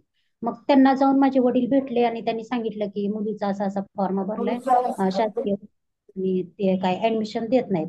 मग त्यांनी फोन करून सांगितलं समाज कल्याण अधिकाऱ्यांना, आणि मला पत्र असतं की नंतर ते पाठीपत्र, ते पत्र मला आलं की तुमचं ऍडमिशन झालंय आणि तुम्ही वसतिगृहात या म्हणून.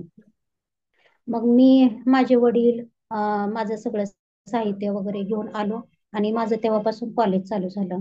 त्यावेळी पण मी काठीवरच चालत होते. मग कॉलेज पण बऱ्यापैकी 3-3.5 किलोमीटर होतं वसतिगृहापासून. मग कसं जायचं कॉलेजला? तर वडील म्हणले, तू रिक्षाने जात जा, आम्ही तुला पैसे देतो, रिक्षाने जायचं आणि यायचं. मग एकतर माझं मला वाटतं दिपावळीची सामायिक परीक्षा असते ना, त्याच्या अगोदर 1 महिना आणि जायचं यायचं अडचण असल्यामुळं मी रोज रिक्षाने चालले कॉलेजला. 10 रुपये घ्यायचे, पण मी रिक्षावाल्याला 7च रुपये द्यायचे. मला कॉलेज समोर सोडायचे. मग कॉलेज समोर उभा राहिलं की एखादा शिपाई बोलून आणायचा रिक्षा, किंवा मी मेन रोड पर्यंत दप्तर घेऊन चालत यायचे आणि तिथून रिक्षाने यायचे. मग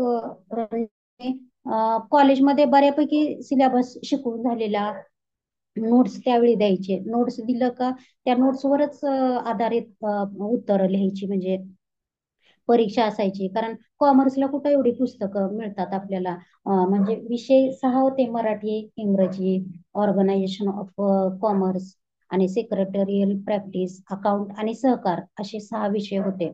तर मी OCSP, सहकार, ह्या विषयांचं तर लिहून पूर्ण केलं. नोट्स मुलींकडून वर्गातल्या घेतल्या.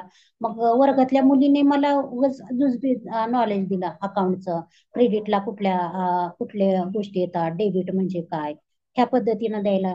पण माझ्या मनात एक भीतीच होती की मला अकाउंट येतं का नाही, येतं का नाही. कारण पहिल्यापासून मी कधीच अकाउंट मध्ये हे केलेलं नव्हतं, आणि माहिती पण नव्हतं, पहिलीच ही वेळ. आणि मी कर्वेनगरला केलेलं ते आर्ट्स मधून 11वी केलेलं. तिथं माझं इंग्रजी आणि मराठी होतं वाचनात. मग मी आल्यानंतर हे इतर विषय आहेत त्याच्यावर फोकस केलं, नोट्स लिहून काढल्या एक 8-15 दिवसात सगळ्या, आणि मग तिथून वाचनाला सुरुवात केली. वाचनाला सुरुवात केली, अकाउंटचं पण नॉलेज घेतलं आणि सर यायचे, शिकवायचे, जायचे. मग सरांना म्हणलं, सर मला अकाउंट मधलं एवढं काय समजत नाही. तर म्हणले, आता तुम्हाला पहिल्यापासून शिकवणं शक्य नाही ना, म्हणले तुम्ही जेवढं समजून घेता येतंय मुलींकडनं तेवढं घ्या, जिथं अडचण येईल तिथं मला विचारत जावा. त्या पद्धतीनं केलं, पण एवढं काय त्या मुलींसारखं मला येत नव्हतं. मग परीक्षेला तर आता फेल नाही व्हायचं, विचारलं तर काय विचारणार. मग त्यांनी सांगितलं की 10 मार्काचा आमचा थेरॉटिकल एक प्रश्न असेल आणि बाकीचं गाळलेला जागा वगैरे असेल. मग मी ते थेअरीचा जो प्रश्न होता तो बऱ्यापैकी तयार केला. गाळलेले शब्द, जोड्या लावा हे बऱ्यापैकी तयार केलं आणि जेवढं डेबिटला आणि क्रेडिटला जे ट्रान्सफर करता येते ते करून त्या पद्धतीनं अकाउंटचा पेपर द्यायचा ठरवला. बाकीचे विषय तर मी वाचून दोनदा दोनदा काढलेले, त्यामुळे त्याचं काय नाही. परीक्षा झाली माझी, 6 माही परीक्षा झाली. तर मला त्यावेळी अजून पण आठवतं, मला ऑर्गनायझेशन ऑफ कॉमर्स ह्या विषयामध्ये 76-100 पैकी मार्क पडले होते. ESP ह्या विषयाला काहीतरी 72 मार्क पडले होते. मग मी असं वर्ग सुटला का सगळ्या मुली जायच्या त्यांच्या त्यांच्या सायकली घेऊन. मग त्या कॉलेजच्या पण पायऱ्यांना असे साईडला बार नव्हते, 3-4 पायऱ्या आहेत, अजून पण आहेत तशाच पायऱ्या. मग मी काय करायचे, पडायच्या भीतीनं कुणासमोर तर पडण्यापेक्षा सगळ्यांना जाऊ द्यायचे आणि मग मी काठीनं त्या पायऱ्या उतरायचे. मग तिथं ते आम्हाला पवार सर म्हणून होते. पवार सर आले आणि मला म्हणले, पाटील तुम्हाला छान मार्क पडले तुळशी ह्या विषयात. मी म्हणलं, सर किती पडलेत? तर 76 मार्क पडलेत तुम्हाला. मग तिथून माझं जे चालू झालं, मग मराठीच्या मॅडम पण भेटल्या. मला त्या मॅडमचं नाव आता आठवत नाही, पण त्यांनी सांगितलं, अगं तू तर उशिरा ऍडमिशन घेऊन छान मार्क पडले. मराठीमध्ये मला 72 मार्क मिळालेले. आणि 6 माही परीक्षेतच आणि अकाउंट मध्ये एवढे काही चांगले मिळाले नव्हते, 46 मिळालेले. पण मी पास झालेले आणि इतर ट्युशन लावलेल्या मुली फेल झालेल्या अकाउंट या विषयामध्ये. त्यामुळं मी 6 माही परीक्षेत 11वीला पहिली आले होते कॉलेजमध्ये. मग सरांना शिकवणारा जो स्टाफ होता आमचा सरांचा, त्यांच्या लक्षात आलेले ही मुलगी हुशार आहे म्हणून. मग तेव्हापासूनच त्यांनी माझ्यावर लक्ष द्यायला सुरुवात केलं. मग अशा पद्धतीनं मी कॉलेजला रिक्षाने जायचे, रिक्षाने यायचे. आणि मग 11वीला गेल्यानंतर घरी कॅलिपर होतं, वानवडीतून दिलेलं. म्हणलं एकदा घालून तर बघावं म्हणून घातलं. तर मला बऱ्यापैकी चालायला व्यवस्थित वाटायला लागलं. मग मी काठी सोडली आणि कॅलिपर घालून चालायला लागले तिथून. कॅलिपर घालायला चालायला लागले. तर 11वी पास झाल्यानंतर मी 12वीला गेल्यानंतर अकाउंटचा तास लावायचा. अकाउंटचा तास लावायचा तर वर्गातल्या मुलींनी सांगितलं की तू 12वीला जर अकाउंटचा तास लावला ना तरच तू पास होशील, नाही तर नाही होणार म्हणून सांगितलं. मग त्यावेळी विठ्ठलाच्या मंदिराजवळ ते मूर्त्या वगैरे बनवतात तिथं, खर्डीकर म्हणून सर होते, त्यांचं बिल्डिंगचं 4 मजली बिल्डिंगचं काम चालू होतं. मग त्यांनी कवठेकर सर म्हणून होते, अकाउंटचे सर होते ते. त्यांना एक मोठा हॉल काढून दिलेला, कारण अकाउंटची मुलंच पुन्हा इंग्रजीच्या ट्युशनला. खर्डीकर सर होते ते इंग्लिशचे ट्युशन घ्यायचे, म्हणजे पूर्ण 11वी 12वी FY SY TY. आणि कवठेकर सर होते ते 11वी 12वी पासून M.Com पर्यंत सगळे अकाउंटचे तास घ्यायचे. मग खर्डीकर सरांचा असा हेतू होता की जे अकाउंटला आणि अकाउंट मधला ना पूर्ण पंढरपूरमध्ये एकच क्लास असा होता की तिथं फक्त कवठेकर सर ट्युशन घेत होते. दुसरं कुठंच अकाउंटची ट्युशन चालायची नाही. मग त्यांना वाटायचं की ह्या सरांमुळे जर मला मुलं मिळाली तर, म्हणून त्यांनी ती जागा दिलेली त्यांना. त्यांचं वरचं बांधकाम चालू होतं तर खाली क्लास भरायचा.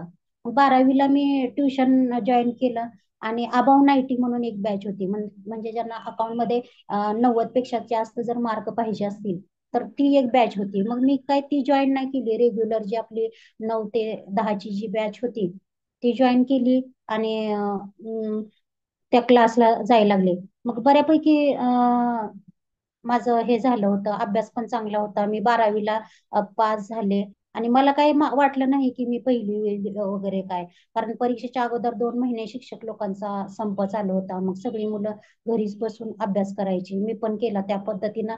आणि मी 12वीला कॉलेजमध्ये पूर्ण मी फर्स्ट आले होते 12वीला पण. आणि मार्क तर 64% होते, पण मला वाटायचं एवढे कमी मार्क फर्स्ट, मी कुणाला अशी जास्त करून सांगायचीच नाही, कमी तर मार्क आहेत आणि फर्स्ट असं कसं होऊ शकतं म्हणून. मग तिथून 12वीला फर्स्ट आले. माझं पेपरमध्ये 2-3 पेपरमध्ये नाव आलं. मग कवटेकर सरांनी ते वाचलं वगैरे.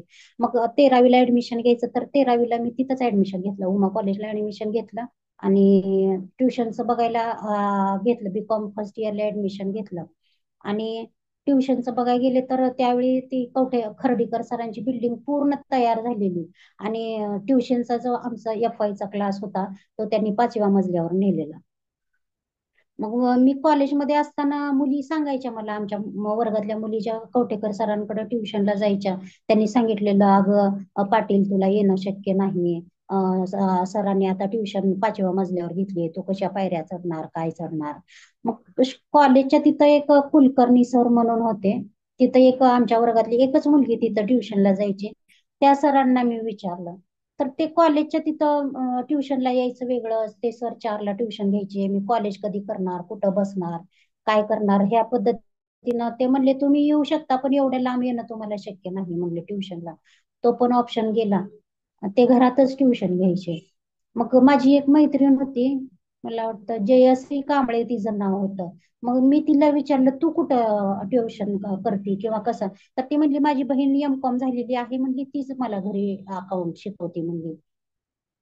तिच्या घरी पण गेले. तिचं घर तर त्या रेल्वे स्टेशनच्या, तिच्या वडील रेल्वेमध्ये सर्व्हिसला होते ना, तर ते रेल्वेचे रूळ वगैरे पास करून जाणं शक्यच नव्हतं. मी एक एक दिवस तिच्या घरी गेले. मी म्हणलं मला इथं येणं शक्य नाही म्हणलं एवढ्या लांब. मग शेवटचा ऑप्शन 1 महिनाभर असंच गेलं, काय करायचं कुठं लावायची नाही. मुलीने तेच सांगितलेलं ना, खूप पायऱ्या आहेत, तुला चढणं शक्यच नाही, 5व्या मजल्यावर आहे. मग एक दिवस मी विचार केला बघावं तर कवठेकर सरांना भेटून काय म्हणतात काय नाही. मग मी गेले.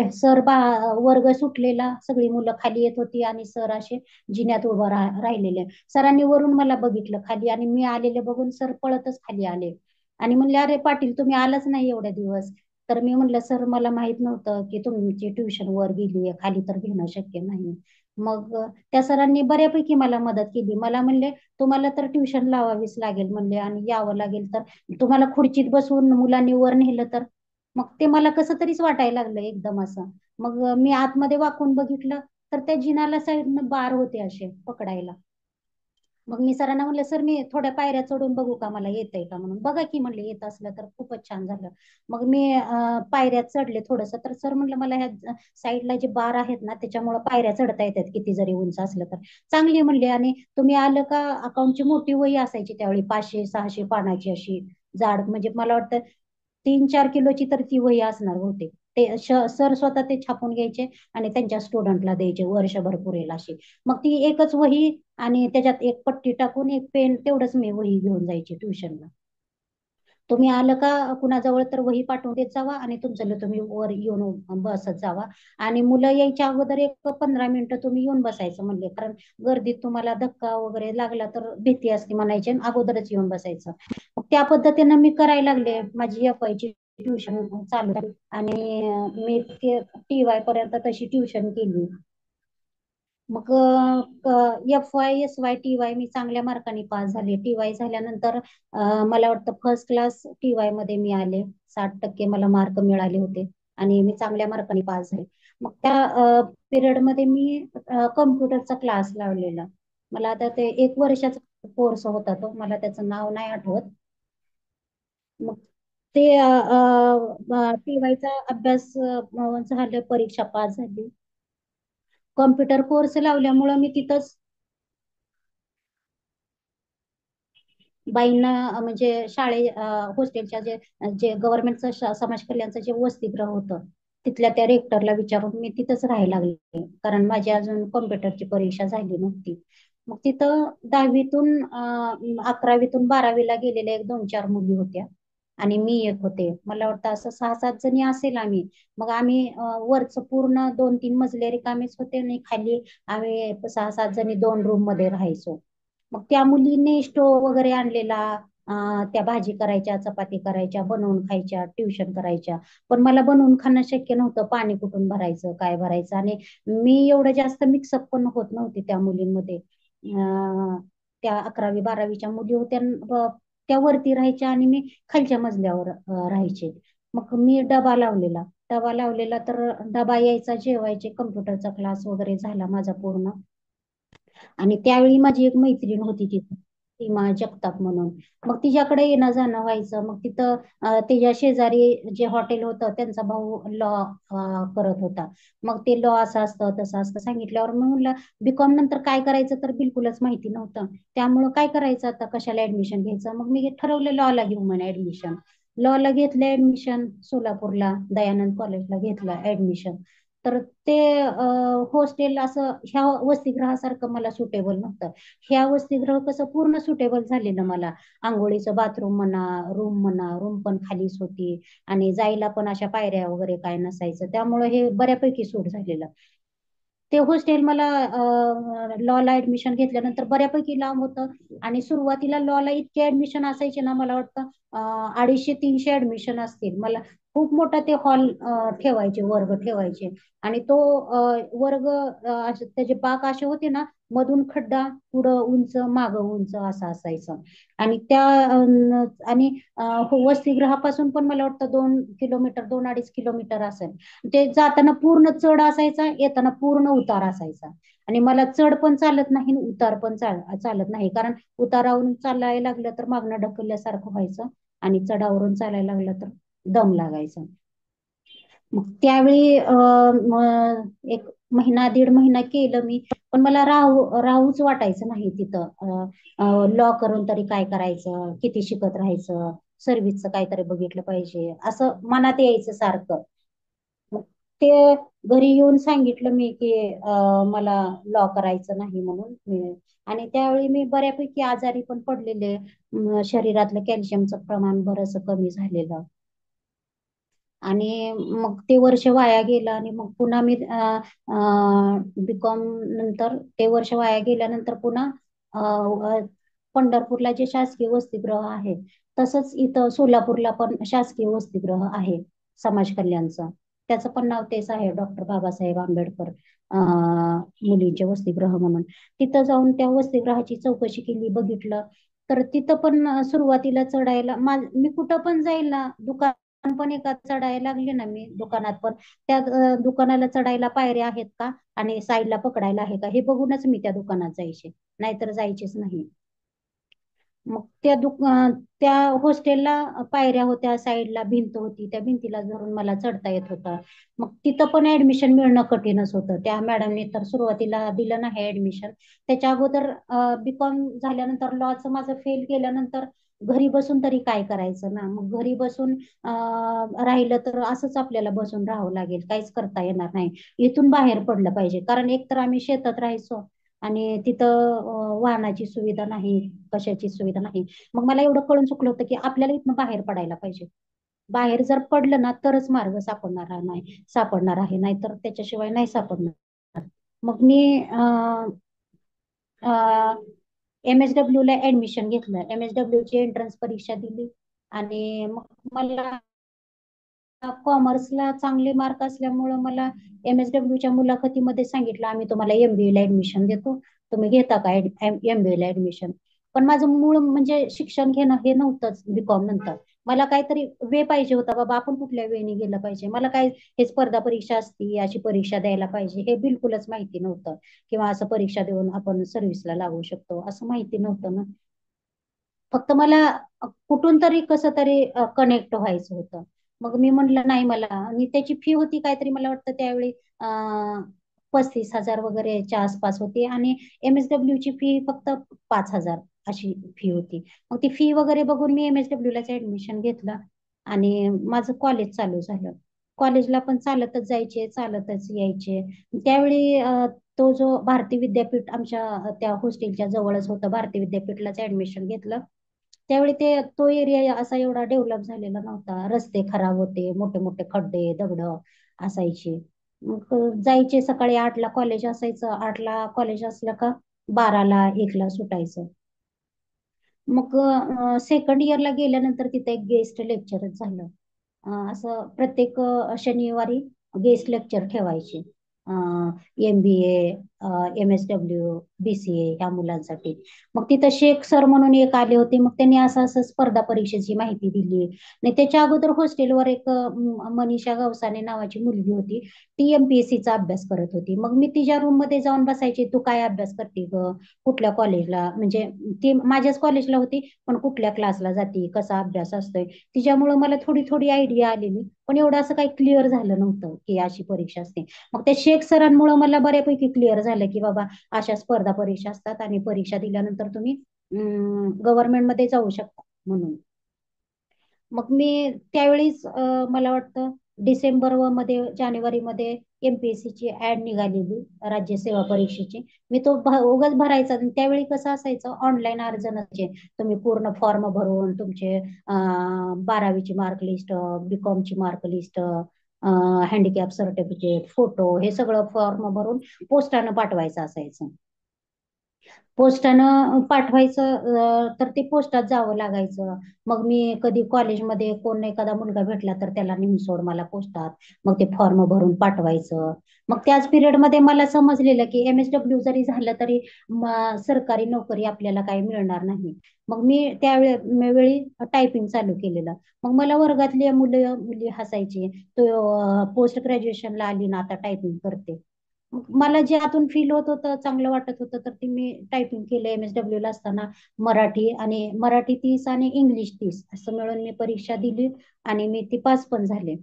पास झाल्यानंतर कुठं फॉर्म भरायला लागलं का ते प्रत्येक वेळी नवीन आलेलं MSCIT, माझा 1 वर्षाचा कोर्स पूर्ण झालेला पण तो गव्हर्नमेंट रेकग्नाइज नसल्यामुळं मला ते सर्टिफिकेट मी जोडायचे पण ते एवढं असं मान्यता प्राप्त नसल्यामुळं मला ते भरता येत नव्हतं. मग मी पुन्हा MSCIT ला ऍडमिशन घेतलं. मग तुम्ही रेग्युलर जर ऍडमिशन घेतलं तर 1600 रुपये फी, आणि ग्रुपनी जर ऍडमिशन घेतलं तर तुम्हाला 860 रुपये फी.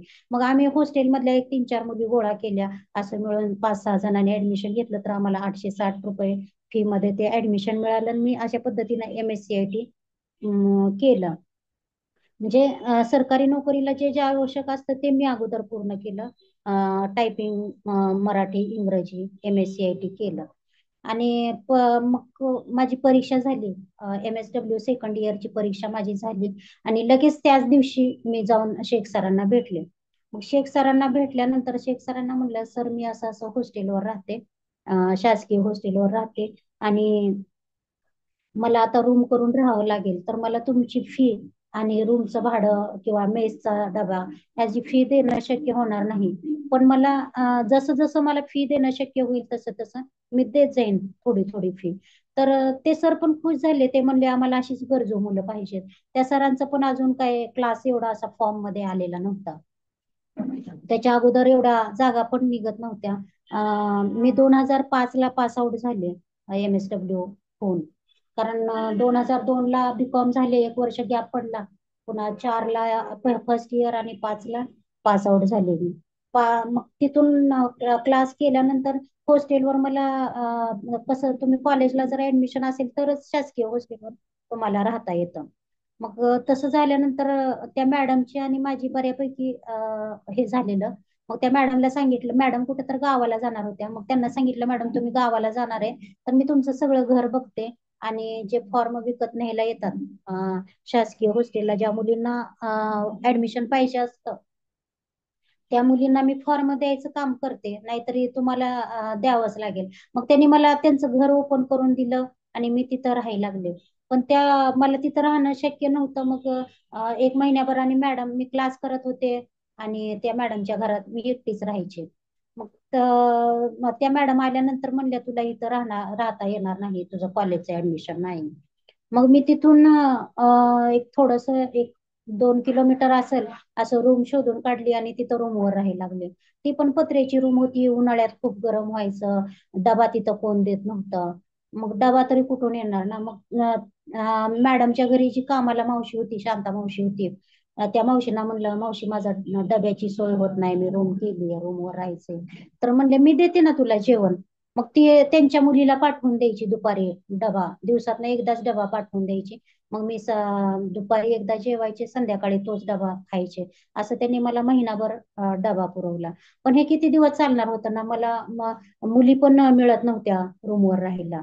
कारण एवढी ओळख पण नव्हती. मग काय करायचं म्हणलं तर मग मी ठरवलं की कुठंतरी ऍडमिशन घ्यायचं आणि पुन्हा हॉस्टेललाच ऍडमिशन घ्यायचं म्हणून. तर मग मला हॉस्टेलच्या मॅडमनी सांगितलं की तुझं एकदा पोस्ट ग्रॅज्युएशन झाले ना, तर तुला दुसऱ्या वेळी पोस्ट ग्रॅज्युएशनला हॉस्टेलला ऍडमिशन घेता येणार, कारण शासन ही एकदाच फॅसिलिटी देतं म्हणून. मग कुठल्या कॉलेजला हॉस्टेल आहे आणि कुठल्या कॉलेजला मला एम.कॉम करता येईल हे मी बघायला लागले. मग संगमेश्वर कॉलेजला एम.कॉम पण होतं आणि हॉस्टेल पण होतं. मग मी तिथल्या हॉस्टेलमध्ये गेले आणि चौकशी केली तर तिथं राहू देत होते आणि तुला एम.कॉमला पण तुम्हाला एम.कॉमला आमच्या कॉलेजमध्ये ऍडमिशन घ्यावं लागेल. मग मी एम.कॉमचा तिथं फॉर्म भरला, ऍडमिशन घेतलं आणि राहायला लागले त्या हॉस्टेलमध्ये. पण मी मेंटली इतके डिस्टर्ब झाले होते ना, परीक्षा देतीये पण मी पास होईल का आणि माझा अभ्यास होईल का, हे पुन्हा म्हणजे थोडं थोडं डिप्रेशन मध्ये जायला लागल्यासारखं माझं झालं होतं. मग त्याच पिरियडमध्ये मी पंढरपूरला कॉलेजला असताना आमच्या पाहुण्यातलीच एक मुलगी होती. ती पण बीकॉम माझ्या एक वर्ष अगोदर होती ती ना. ती पण समजलेलं मला की ती पण एमपीएससीचा अभ्यास करते म्हणून. मग मी तिच्याशी कॉन्टॅक्ट केला, म्हणलं तुझा एमपीएससीचा अभ्यास चालू आहे का? ती म्हणली हो चालू आहे. मग ती म्हणली की मी रेडिओला एक मुलाखत ऐकली तर त्यांनी सांगितलं की तुम्ही बाहेरचा असा क्लास लावल्याशिवाय एमपीएससीची परीक्षा पास होऊ शकत नाही. मग मी म्हणलं इथं सोलापूरमध्ये एमपीएससीचा क्लास आहे, तू आलं तर बरं होईल, आपल्या दोघींना पण तो क्लास करता येईल. मग ती तिच्या वडिलांना घेऊन आली, शेख सरांना भेटली, तिनं क्लास लावला. मग तिची राहण्याची सोय तिला मी जिथं कॉलेजमध्ये भारतीय विद्यापीठला होते त्याच्या पलीकडं आतल्या बाजूला मुली राहायच्या हे मला माहित होतं. मग तिथं घेऊन गेले, तिची राहायची वगैरे सोय केली. मग ती एक 8-10 दिवस राहिली तिथं. मग आमचं पण ठरलेलं की आपण दोघी जण आलं तर दोघी जण सेपरेट रूम करू म्हणून. मग आम्ही रूम बघायला सुरुवात केली आणि तिथं रेल्वे कॉलनीमध्ये भारतीय विद्यापीठच्या तिथंच रेल्वे कॉलनीमध्ये आम्हाला रूम मिळाली. आणि मग मी संगमेश्वर कॉलेजचं हॉस्टेल सोडलं आणि तिच्या बरोबर राहायला गेले. ती रूम होती दुसऱ्या मजल्यावर, म्हणजे खालून प्यायचं पाणी न्यायचं तर ती आणायची, माठ भरून ठेवायची आणि आम्ही डबे लावलेले. डबे पण सकाळी 10:30ला 11ला डबा आला का संध्याकाळी 7ला 8ला एकदा डबा यायचा. मग तिचं पण रुटीन बसली आणि माझं पण बसली. आम्ही दोघी 7 रस्त्याला रिक्षाने यायचो, क्लास करायचो. क्लास मला वाटतं 5ला चालू व्हायचा क्लास आणि संध्याकाळी 7ला सुटायचा. मग अशा पद्धतीनं आम्ही अभ्यास करायला लागलो. अभ्यास केला. पण मला त्रास व्हायचा कारण रस्ता एकतर इतका खराब असायचा, मला बॅलन्स करणं अवघड व्हायचं. आणि परीक्षेला पण आणि तिनं 2 वर्षापासून अगोदरपासून अभ्यास करत होती, तिला बऱ्यापैकी आणि तिला बऱ्याच जणांनी असं गायडन्स पण केलेलं. तसं मला एवढं काही कळायचं पण नाही. मी टेन्शन मध्येच असायची, पास होतंय का नाही, क्लास करून खरंच नोकरी लागती का हे पण माहित नव्हतं ना. मग सर शेख सर म्हणजे जे सर्व्हिसला जॉईन झालेत, म्हणजे त्यांच्याकडे ज्यांनी क्लास केलाय आणि ते सर्व्हिसला जॉईन झालेत तशा मुलांना नंतर नंतर बोलवायला लागले. मग थोडासा कॉन्फिडन्स यायला लागला की बाबा असा अभ्यास करून आपण सरकारी नोकरी मिळवू शकतो. मग अभ्यास चालू होता. मग फॉर्म तर मी पहिल्यापासूनच भरायचे, म्हणजे MSW ला होते त्यावेळी पण बँकेचे वगैरे फॉर्म भरायचे. पण काही यायचं नाही मला, उगाच जायचं परीक्षा द्यायची.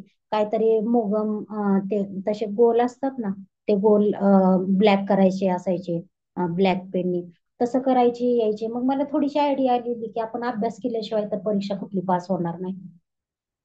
मग मी अभ्यासाला सुरुवात केली आणि हळूहळू त्यावेळी 2006ला कोर्टाने नुकताच निकाल दिलेला की तुम्ही अगोदर सगळ्या अपंगाच्या जागा भरा आणि मग नॉर्मल जे तुम्हाला वॅकन्सी काढायची आहे ती काढा म्हणून सांगितलेलं.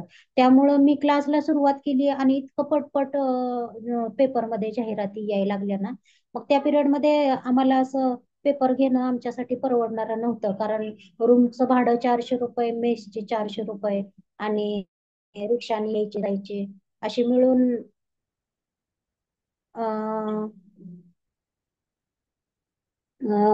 हे व्हायचं नाही. मग आम्ही लायब्ररी लावलेली.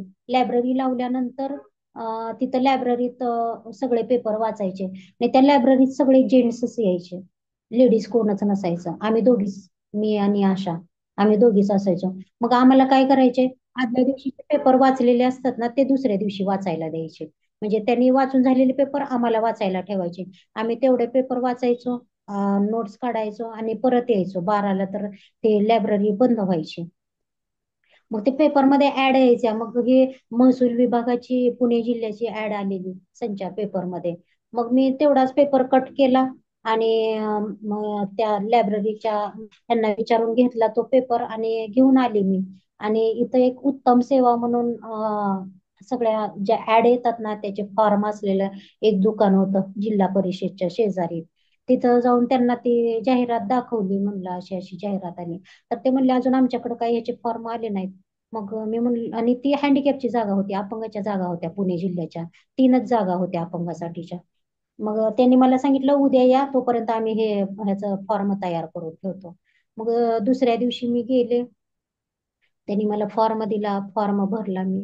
फॉर्म भरला तर मला वाटतं जून मध्ये मी मे मध्ये मी फॉर्म भरला आणि माझी जून मध्ये 6 जूनला का काय तर माझी परीक्षा होती. त्यासाठी मी पुण्याला गेले. आणि ह्याच्या अगोदर पण मी परीक्षेला जायचे तर ती अपंग कल्याणकारी संस्था आहे तिथंच राहायचे. तिथूनच परीक्षेला जायचे, कारण मी एकटी जायचे तर तिथं ऑफिसमध्ये विचारलं मी, माझी उद्या परीक्षा आहे आणि मी राहू का? तर राहा म्हणायचे, परीक्षा देऊन जा म्हणायचे. मग मी ह्याच्या अगोदर पण बऱ्याच परीक्षा दिलेल्या. तिथं फातिमा नगरला उतरायचे, तिथून वानवडीला जायचे, परीक्षा द्यायचे. परीक्षा माझी झाली का पुन्हा मी सोलापूरला यायचे. आणि ही पण परीक्षा त्याच पद्धतीनं दिली. माझं तिकडं स्टेशनच्या साईडला नंबर आला होता, परीक्षा दिली. आणि परीक्षा दिली आणि जुलै महिना होता तो. मला परीक्षा दिल्यानंतर 2-3 दिवसातच रिझल्ट लागणार म्हणून तिथं सांगितलेलं. मग मी तिथं संस्थेतच राहिले. सरांना सांगितलं की सर माझा 2-3 दिवसात रिझल्ट लागणार आहे, मी राहू का? तर राहा म्हणले इथं. मी रिझल्ट मध्ये मी तिसरी आले होते. म्हणजे 3च जागा होत्या, तिसरी आले होते नंबर. ह्याच्या अगोदर पण सोलापूरला पण एकदा माझं जिल्हा परिषदला सिलेक्शन झालेला. पूर्ण लिस्ट मध्ये मी पहिली आले होते. माझी मुलाखत झाली कलेक्टर ऑफिसला. त्यावेळी के गोविंदराज हे कलेक्टर होते. आणि ज्यावेळी जॉईनिंग व्हायचं तर दुसराच मुलगा फुले म्हणून एक मुलगा होता, तो पण अपंगच होता, त्याचं नाव आलं होतं. तर मी इतकं मला शॉक बसल्यासारखं झालं की मी पहिली आले. माझी इंटरव्ह्यू चांगली झाली आणि नाव तिसऱ्याच आलं. मग मला असं कळेच ना की नक्की काय झालंय, असं मला रडूच कंट्रोल होईना. मग इथं जिल्हा परिषदच्या बाहेर एक मोठा बगीचा आहे, गोल राऊंड असा. छत्रपती शिवाजी उद्यान म्हणून त्याचं नाव आहे. ते गेट त्यावेळी उघडच असायचं कायम, आता बंद असतं ते गेट. मग तिथं जाऊन मी आतमध्ये रडत बसले. तर तो वॉचमॅन आला आणि म्हणला, हो ताई तुम्ही इथं बसू शकत नाही. मी म्हणलं का? तुम्ही इथं आत्महत्या केली तर कोण बघणार म्हणले, इथनं उठा म्हणले तुम्ही. मग तिथनं उठले आणि पुन्हा रूमवर जाऊन रडत बसले, कारण ते मला पक्की खात्री होती ना, मीच पहिली आली, माझी मुलाखत चांगली झाली, माझं सिलेक्शन होणार म्हणून. मला वाटतं ते काहीतरी अकाउंटंटचं डिपार्टमेंट होतं, मला आता ते एवढं माहिती नाही. मग पुन्हा मी दुसऱ्या दिवशी माझं रडणं वगैरे बंद झाल्यावर पुन्हा मी जिल्हा परिषदला आले आणि मी त्यांना विचारलं की तुम्ही असं कसं, माझं माझं लिस्टला पहिलं नाव होतं, माझी मुलाखत झाली, तर तुम्ही त्या मुलाचं कसं काय लावलं? तर तो मुलगा एसटी मधून होता, शेड्यूल्ड ट्राईब मधून होता आणि मी ओपन मध्ये होते. मग त्याला आणि मला त्याला माझ्यापेक्षा थोडेसे मार्क जास्त असल्यामुळं तो ओपन कॅटेगरीमध्ये आला होता आणि त्यामुळं माझी जागा त्याला गेली होती. मग हे लक्षात आल्यानंतर मी जास्त काही हे केलं नाही. पण तिथून एक अक्कल विकत घेतली की जोपर्यंत आपण परीक्षा देऊन पास पण होऊन जोपर्यंत त्या ऑफिसमध्ये जाऊन काम करत नाही तोपर्यंत कधीच कुणाला सांगायचं नाही की माझं सिलेक्शन झालंय. कारण ह्यावेळी मी घरी, त्यावेळी असं लँडलाईन नंबर होते, असे फोन वगैरे एवढे जास्त नव्हते.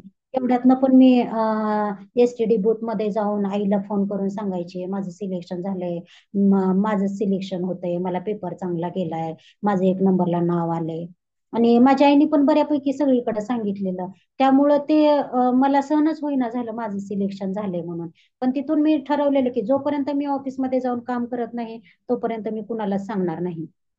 आणि मग मी ह्या सेंट्रल गव्हर्नमेंटच्या ज्या एक्झाम असतात ते देणं बंद केलेलं, कारण त्याचे जरा सिलेबस फास्ट लेवलचा असतो आणि तो टफ असतो. आणि त्यापेक्षा स्टेट गव्हर्नमेंटचा सिलेबस असतो आपला लोकल लेवलचा असतो.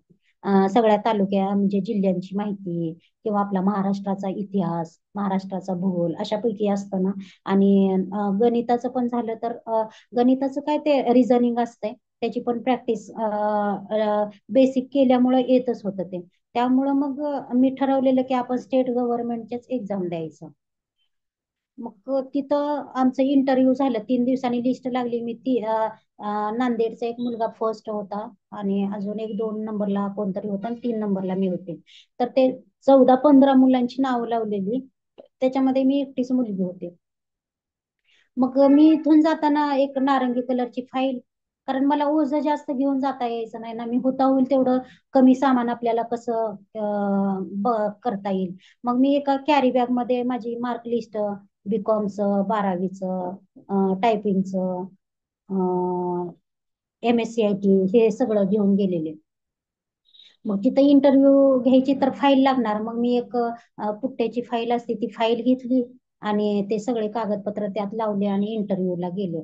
मग इंटरव्ह्यूला गेले तर तिथं स्थानिक मुलं जी होती पुण्यातली, इंदापूरची किंवा खेडची वगैरे, की आम्ही ह्या मंत्र्याचा फोन आणलाय, त्यांचा वशिला लावलाय. आता माझी तर तिथं कुठंच ओळख नाही. मग मी एक ठरवलेलं की आपलं जे आहे ते प्रामाणिकपणे इंटरव्ह्यू द्यायचं आणि कुणाकडे काही लक्ष द्यायचं नाही. मग इंटरव्ह्यू झालं माझं. मग तिथं माझं त्यांचं क्रायटेरिया काय होतं, मराठी 30 आणि इंग्लिश 40 टायपिंग पाहिजे. पण माझं मराठी पण 30 होतं आणि इंग्लिश पण 30 होतं. मग त्यावेळी प्रभाकर देशमुख कलेक्टर होते पुणे जिल्ह्याचे.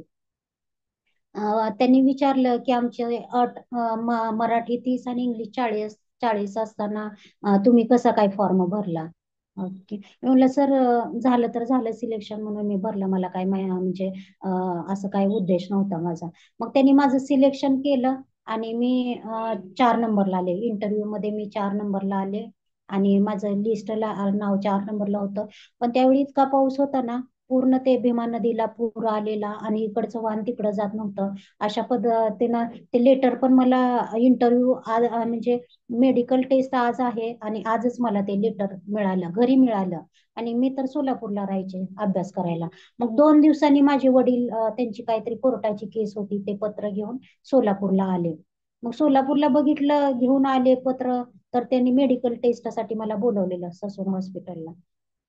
मग मी वडिलांना म्हणले की तुम्ही पत्र का एवढ्या उशीर आणले. मग वडील म्हणले की आम्हाला वाटलं आता झालं संपलं, तुझं नाव म्हणजे तुझी ही संधी गेली म्हणून काय ते सहज घेऊन यायचं म्हणून मी आलो. मग मला इतकं त्यावेळी, कारण माझं रूमवर पण बऱ्यापैकी हे व्हायचं, मला गार पाण्याची आंघोळ तर असायचीच. पुन्हा ते ट्युशनला जायचं म्हणलं तर मला तेवढं ऍडजस्ट होत नव्हतं. पण ते जीवावर उदार होऊन मी ते करतच होते सगळं, कारण कुठंतरी हे करायचंय म्हणून. मग मला इतकं रडायला यायला लागलं वडिलांसमोरच, मी खूप रडले त्यावेळी. आणि मग त्या घर मालकिनीला पण सांगितलं माझं असं असं मेडिकलसाठी बोलवलं होतं, पण मला पत्रच उशिरा मिळालं. तर ते म्हणले जाऊन बघ तू तिथं काय होतंय. त्यांनी घेतली मेडिकल टेस्ट नंतर, तर बरंच होईल तुझं. मग वडील ते पत्र दिलं आणि गावाकडे निघून आले. मग दुसऱ्या दिवशी मी सकाळी 5ला उठले, सगळं आवरलं आणि अजून अंधारच होता बाहेर. मग एसटीने जायसाठी मी तयार झाले सगळं. मग मी उठले तर त्या आजी पण, घर मालकीण होती आमची एक आजी होत्या, त्या म्हणल्या अगं अजून पूर्ण बाहेर अंधार आहे, तू जाऊ नको एवढ्या अंधारचं, थोडस उजेड पडू दे मग जातो. मग थोडस उजेडायला लागल्यावर मी तिथून गेले रिक्षाने, एसटीने गेले पुण्यात. मी मला वाटतं स्टेशनला 12ला पोहोचले. स्टेशनच्या तिथंच कलेक्टर ऑफिस आहे. मग कलेक्टर ऑफिसला गेले आणि त्यांना दाखवलं की मला अशी अशी तार मिळाली आहे म्हणून. तर ते म्हणले की ब्लाइंड लोकांचं, ते तुम्हाला डेट दिलेली आहे, ते ब्लाइंड लोकांची त्या दिवशी मेडिकल झाली आणि ऑर्थोपेडिकल हँडिकॅप लोकांची अजून त्यांनी ससूनवाल्यांनी आम्हाला डेट दिली नाही. मग थोडस बरं वाटायला लागलं मला. मग मी ससून हॉस्पिटलला गेले, तर त्यांनी सांगितलं की आमचं डॉक्टरचं जे पॅनल आहे ते अजून फिक्स झालेलं नाही, तर तुमची 2 दिवसांनी टेस्ट होईल म्हणून सांगितलं, मेडिकल टेस्ट होईल म्हणून सांगितलं. मग तेवढं बरं वाटायला लागलं. मग तिथून मी संस्थेत आले, वानवडीला आले. दाखवलं तिथं, कचरे सर होते, धनश्रीताई होत्या. माझं असं कलेक्टर ऑफिसमध्ये सिलेक्शन झाले आणि मला मेडिकल टेस्टसाठी तिथं बोलवलंय. मग त्यांनी मला राहायला परवानगी दिली. त्या पद्धतीनं मी मेडिकल टेस्ट झाली माझी आणि मला त्याच्यानंतर 14 ऑगस्ट 2006 मला त्यांचं कॉल लेटर आलं. आणि मी 15 ऑगस्टला, तर 15 ऑगस्ट असल्यामुळे मी काही गेले नाही. 16 ऑगस्टला मी माझ्या वडिलांना घेऊन, मला इंदापूर तहसील ऑफिस दिलं होतं. मग मी माझ्या वडिलांना घेऊन गेले इंदापूरला. पण घरी सगळ्यांना सांगितलेलं की जोपर्यंत मी तिथं काम करत नाही तोपर्यंत तुम्ही कुणालाच सांगू नका की माझं सिलेक्शन झालंय म्हणून. मग तिथं गेल्यानंतर ते दाखवलं सिलेक्शन झालेलं, माझं पत्र, मला पत्र आलेलं दाखवलं. आणि त्यांनी मला जॉईनिंग रिपोर्ट वगैरे द्यायला सांगितलं आणि तिथून मी जॉईन झाले, सर्व्हिसला जॉईन झाले. मग 6, 7, 8, 9 मी तहसील ऑफिस इंदापूर इथं ऍज अ क्लार्क म्हणून काम केलं. आणि त्याच्यानंतर मला तिथं थोडस असं प्रॉब्लेमच यायचा, म्हणजे पुण्याला मीटिंगला जावं लागायचं. आणि तिथला स्टाफ पण एवढा काय म्हणावा असा बरोबर नव्हता. ते मला त्रास होईल या उद्देशानं तहसीलदार किंवा आमचे जे वरिष्ठ आहेत त्यांना माझ्याबद्दल बऱ्यापैकी काहीतरी सांगायचे. मग ते वरिष्ठ माझ्यावर चिडायचे किंवा असं एवढं कॅपेबल असं समजायचे नाहीत. मग मी त्या पिरियडमध्ये 2009ला तेजग्यान फाउंडेशन म्हणून एक संस्था आहे, की असं ते मेंटली ह्याच्यावरच कार्य करते. त्या देशज्ञान फाउंडेशनचं शिबिर होतं पुण्याला, महाआसमानी शिबिर. त्या महाआसमानी शिबिरला, कारण मी असं मेंटली खूप त्या ऑफिसमध्ये टॉर्चर केलं जायचं मला. मग ते तेजज्ञान फाउंडेशनचं 6 दिवसाचा मी तो कोर्स केला. मग तिथून बऱ्यापैकी मी थोडस असं हे व्हायला लागले, गोष्टी दुर्लक्ष करायला शिकले. आणि मग तिथून ठरवलं की आपल्याला हे वातावरण जर सूट होत नसेल तर आपणच दुसऱ्या वातावरणात शिफ्ट व्हावं. म्हणून मी बदलीसाठी अर्ज केला. आणि 22 जानेवारी 2010ला मी पुन्हा इंदापूरचं ऑफिस सोडून कलेक्टर ऑफिस सोलापूरला आले. तर या पद्धतीनं मी 2010 पासून सोलापूरमध्ये आहे. इथं मला प्रमोशन मिळालं आणि 2016ला माझं लग्न झालं आणि आता आहे, व्यवस्थित सेटल आहे.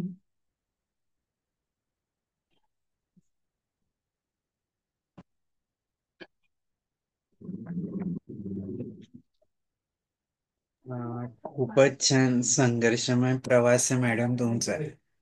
मॅडम या सगळ्या प्रवासात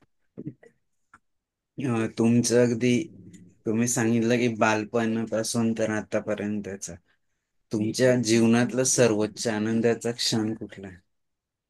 हॅपीएस्ट मोमेंट. माझी मुलं जन्माला आली त्यावेळी. अरे वा, छान. याच्या अगदी विरुद्ध. मला 2 जोडी मुलं आहेत. बरं बरं, खूप छान. आता ती किती वर्षाची आहे?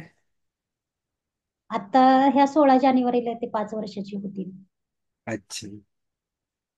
मॅडम, याच्या अगदी विरुद्ध की तुमच्या जीवनातलं वेदनादायी क्षण की जो कधी विसरू शकत नाही. वेदनादायी क्षण म्हणलं तर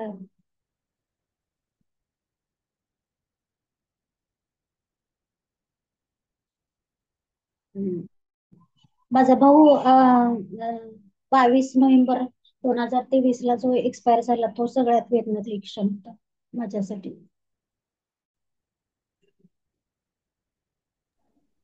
ओके. आणि परत मॅडम, या सगळ्या जीवन प्रवासात म्हणजे अगदी बालपणापासून आतापर्यंत, जसं तुम्ही सांगितलं की तुम्ही MSW ला असताना तुमची आणि शेख सरांची ओळख झाली, पण त्यापूर्वी की मला सरकारी सेवेतच जायचंय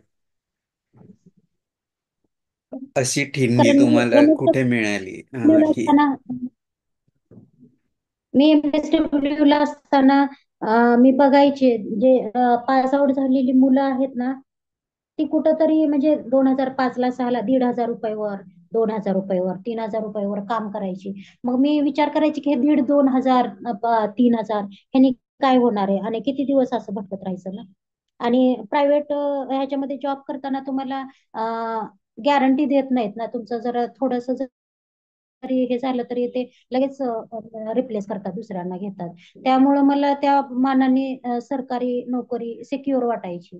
मग थोडा पिरियड गेला तरी चालेल, पण सरकारी नोकरीच पाहिजे, हे एक माझं हे होतं. मग मी पास आउट झाल्यानंतर आमच्या वर्गातली जी पास झालेली मुलं मुली होती, ती कुठल्या तरी कंपनीत, कुठल्या तरी एनजीओ मध्ये असं जॉईन झालेले. मग त्यांचे फोन यायचे की मला 3,000 पगार मिळतो, मला 4,000 पगार मिळतो. मग मला वाटायचं ते कमवायला लागले की कधी कमवणार. मुली पण तसंच झालेलं आहे की कॉलेजमधून परीक्षा झालं की डायरेक्ट कुठल्या तरी संस्थेत जॉईन झालेल्या किंवा कुठल्या तरी कंपनीत जॉईन झालेल्या. मग त्यांना पगार मिळायला लागलेला आणि ते सांगायचे मला फोन करून की आम्ही बघ कमवायला लागलो, अजून तू शिकतच बसती का, किती दिवस शिकणार, असं परीक्षा देऊन कुठं नोकरी लागत असती का, असं त्यांच्याकडून रिप्लाय यायचं. मग मी पण थोडस असं डिस्टर्ब व्हायचे की असंच खरंच असं असतंय का. मग मी नंतर नंतर असं ठरवलं की कुणाशी कॉन्टॅक्टच नाही करायचा. मग त्या 1.5-2 वर्षाच्या पिरियड मध्ये मी जुने माझे जे कॉलेजचे मित्र आहेत, मैत्रिणी आहेत, त्यांच्याशी पूर्ण कॉन्टॅक्ट बंद केलेला की ते आपण जर मेंटली डिस्टर्ब होत असेल ना, तर आपण त्यांच्याशी कॉन्टॅक्टच नाही ठेवायचा. म्हणजे पूर्ण असं एकांतवासातच गेलेले मी आणि माझा अभ्यास आणि माझा क्लास, एवढ्याशीच रिलेटेड मी राहिलेले. दुसरं कारण मला ते थोडस डायव्हर्ट झाल्यासारखं व्हायचं त्यांचं ऐकून. ते कमवायला लागले, तो अजून घरच्यांचा पैसा खर्च करणार का. आणि घरी पण असं काय एवढा जास्त त्यावेळी पैसा नसायचा ना की ते मागितल्यावर द्यायचे, पण कुठून तर ऍडजस्ट करून द्यायचे. असं घरी शिल्लक आहे पैसा आणि घेऊन जा म्हणजे मला 1,000 रुपये लागणार असले तर 700, 500, 600 असेच मिळायचे. मग तेवढ्यात मला ऍडजस्ट करावं लागायचं. त्यातून पोस्ट ऑफिस खूप लांब असायचं, झेरॉक्स काढावं लागायचे. ते झेरॉक्स अटेस्टेड करायला मला 3-3 तास, म्हणजे त्यावेळी असं ऑनलाईन नसायचं, सगळं ऑफलाईन असायचं. फॉर्मला तुमचे सगळे झेरॉक्स, ते अटेस्टेड केलेलं, फोटो अटेस्टेड केलेला पाहिजे, असं असायचं. मग अटेस्टेड करायला गेलं तर ते पटकन अटेस्टेड करून द्यायचे नाहीत. मग ते ITI कॉलेजमध्ये गेलं तर तिथं तास तास प्रिन्सिपलची वाट बघत बसावं लागायचं.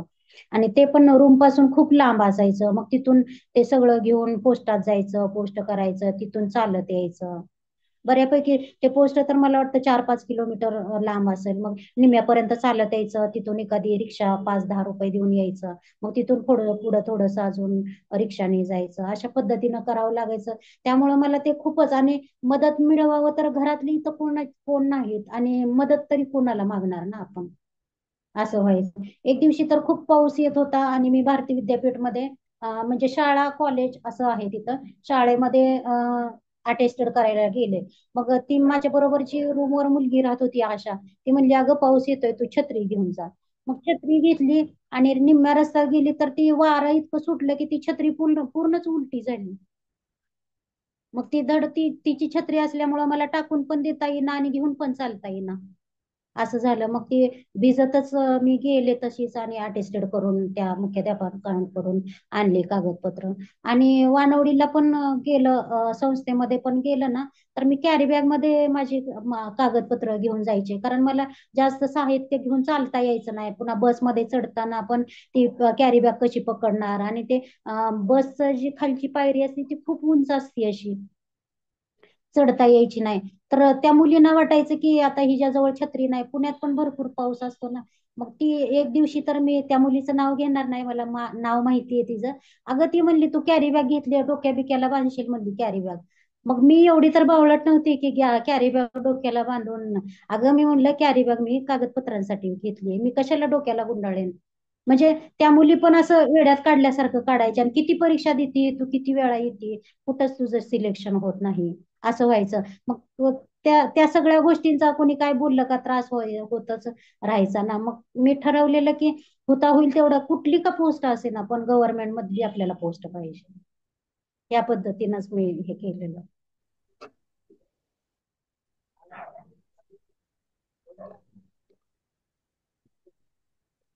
खूपच छान मॅडम. आपल्यासोबत जे पण श्रोते आहेत, मी त्यांना विनंती करतो की प्लीज अनम्यूट करून तुम्ही तुमचे प्रतिक्रिया असतील किंवा मॅडमला काही प्रश्न असतील तर नक्कीच बोलावं. प्रदीप पाटील सर, तुम्ही अनम्यूट केलंय वाटतं, तर आधी तुमच्यापासूनच सुरुवात करा. ज्यांना ज्यांना बोलायचंय प्लीज अनम्यूट करून बोला.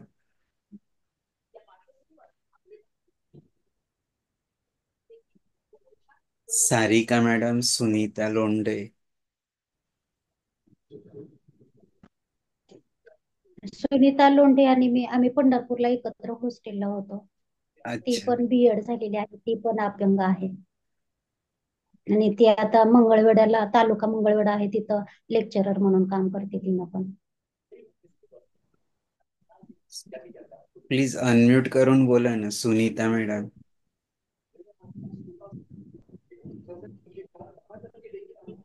ज्यांना ज्यांना हा प्रदीप सर, तुम्ही काही बोलतायत का? अनम्यूट करून बोला. हॅलो. हॅलो. हा सर ऐकायला बोला. येतं सर? हो. ऐकायला येतं सर? हो, येत आहे बोला. हा हा हा. आता या ताईचा जीवन प्रवास ऐकला आणि अक्षरशः डोळ्यात पाणी उभं राहिलं. एवढ्या प्रतिकूल परिस्थितीमध्ये ग्रामीण भागात येऊन आपल्या सोलापूर कलेक्टरच्या ऑफिस मधल्या चेअरमध्ये बसायचं नॉट अ जोक. या ताईच्या सहनशीलतेला माझा सॅल्यूट आहे. काय किती जरी आपण म्हणालो की बाबा हे सहन करायला लागतंय, ते सहन करायला लागतंय, पण सहन करण्याची परिसीमा या ताईनं पार केली आणि त्यानंतर आता सुखाचा कुठेतरी थोडासा झरा दिसतोय त्या. या आजच्या मुलाखत आपण जी अरेंज केली त्यामुळं कितीतरी मुलींना प्रतिकूल परिस्थितीमध्ये कसं वागायला पाहिजे आणि या समाजाच्या अनंत अडचणी उभा करणाऱ्या लोकांमधनं कशी सुटका करून घेऊन आपला जीवन प्रवास पुढे यशस्वीरित्या घेऊन जायला पाहिजे, यातून प्रेरणादायक आहे. अक्षरशः तुम्ही योग्य व्यक्तीची मुलाखत घेऊन योग्य वेळी त्यांना सन्मानित करून जी फॅक्ट आहे ती समाजासमोर आणली. किती अनंत वेदना सहन करायला लागतात हे प्रत्यक्ष त्यांच्या तोंडून ऐकल्यानंतर आपल्याला फक्त त्यांना जॉब चांगला मिळाला एवढं लक्षात येतं, परंतु तो जॉब मिळवायसाठी काय काय करायला लागलं, किती अडचणीतनं त्यांना पुढे जावं लागलं मार्ग काढत. खूप प्रेरणादायक ही मुलाखत आपण घेतली आणि तुमच्या या संस्थेचं याबद्दल किती आभार मानायचे तेवढं थोडंच आहे. यांचं रेकॉर्डिंग जर मला पाठवलं तर मी एका क्षणामध्ये 5,000 लोकांना हे सगळं रेकॉर्डिंग पाठवू शकतोय. तर तेवढं कृपया माझ्या नंबरला रेकॉर्डिंग तेवढं पाठवा. मी नक्की माझ्या सर. समाजातल्या हा मुलामुलींना तुमचं मी पाठवतो रेकॉर्डिंग सर. तुमचा नंबर शेअर करा सर. इथं चॅट बॉक्सला मी तुम्हाला नक्की लिंक पाठव. Thank you sir, thank you very much. या थँक्यू सर, थँक्यू. धन्यवाद. हा. यम नावाने कोण आहे? तुम्ही अनम्यूट केलंय, प्लीज बोला. माझं नाव मनीष आहे. हा बोला ना सर. मॅडम हे माझ्या क्लायंट आहेत आणि खरंच खूप डेअरिंग आहेत मॅडम. निर्णय घेण्याची क्षमता मॅडमची खूप चांगली आहे, म्हणजे मी स्वतः त्यांना बघितलेलं आहे. आणि मला मॅडमचा हा बॅकग्राऊंड माहित नव्हता की त्यांनी एवढं संघर्ष केलेला आहे, पण आज मला कळून चुकलं आहे. तर एक खूप इन्स्पायरिंग अशी माहिती मला आज मिळाली की कोणाकडून जी प्रेरणा कुठून कशी घ्यायची मॅडम कडनं शिकलो आज मी.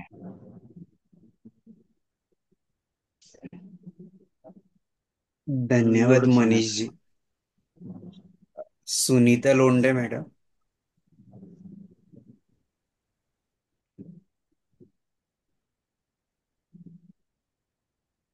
सारिका मॅडम. सागर अजालकर.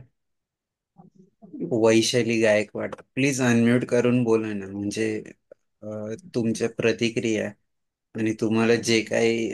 हा बोला सारिका मॅडम. नमस्कार सर. नमस्कार तेजस्विनी.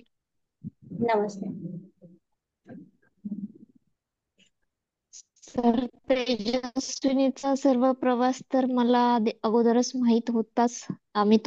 तिने तुम्हाला कधीच शेअर केला होता. तिच्यामध्ये जो एक गुण आहे टिकून राहण्याचा, जेव्हा आम्ही सोबत होतो तेव्हा मी तो बघितलेला आहेच. आणि त्याच्यामुळेच आज ती यश मिळवू शकलेली आहे.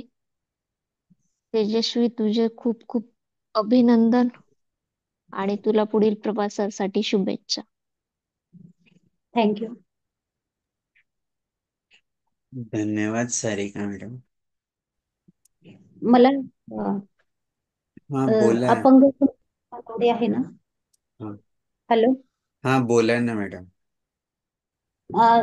मी ज्या संस्थेत 8वी 9वी 10वी शिकले त्या संस्थेबद्दल म्हणजे माझे आई वडील तर आहेतच, त्यांना फर्स्ट प्रायोरिटी तर जातेच. त्यांनी मला इतकं स्वातंत्र्य दिलं, तू काही पण कर, कुठं पण जा, काय पण कर.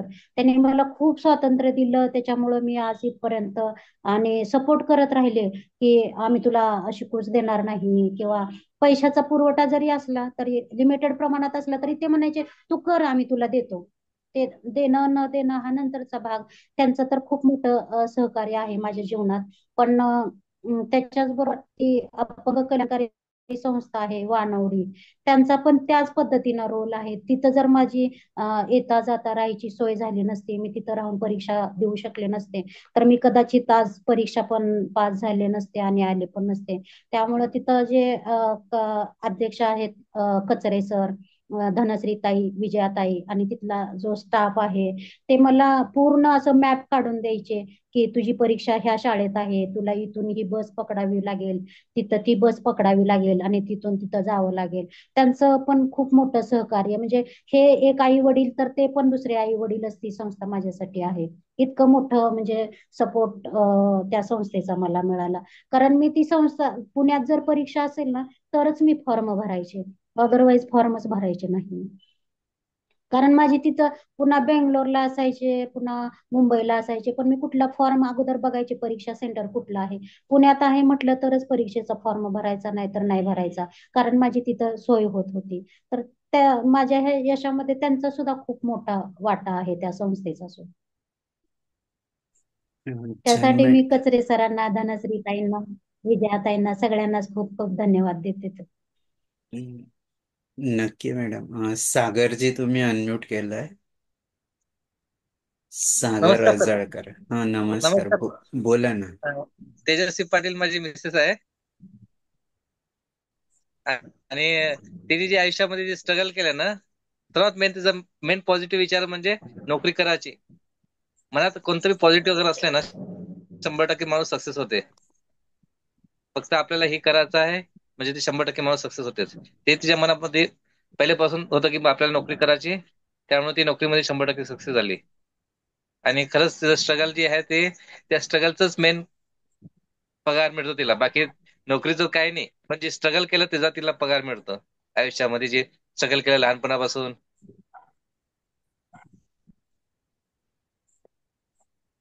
आणि आयुष्यात कधी कुणाचं मन दुखत नाही, सर्वांसोबत चांगलं आहे. धन्यवाद सागरजी. अर्चना नवले मॅडम.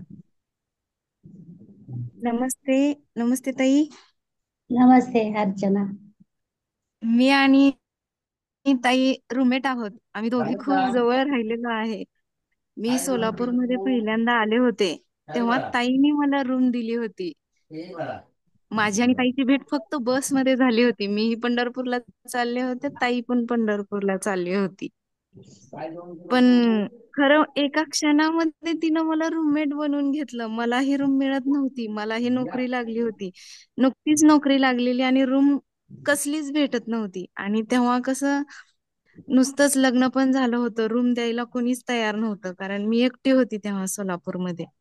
आणि ताईने कसलाही विचार न करता मला बसमध्ये फक्त सीटवर बाजूला बसलेल्या मुलीला, जिचा बॅकग्राऊंड माहित नाही, काही माहित नाही, 1-2 मिनिटात ती म्हटली, अर्चना तू माझ्या रूमवर ये, आपण दोघी मिळून राहू.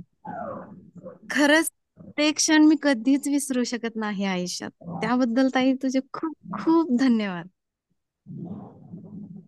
आणि तुझ्यामुळेच खरं तर आज मीही एक छान शिक्षिका बनून चांगली नोकरी करते. शिवाय मी आता एका शाळेची मुख्याध्यापिका पण आहे.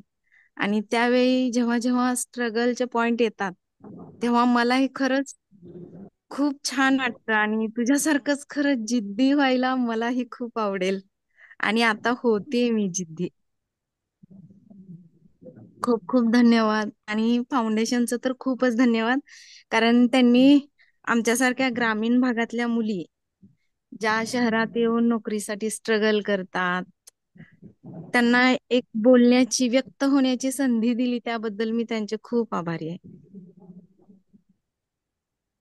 धन्यवाद अर्चना मॅडम.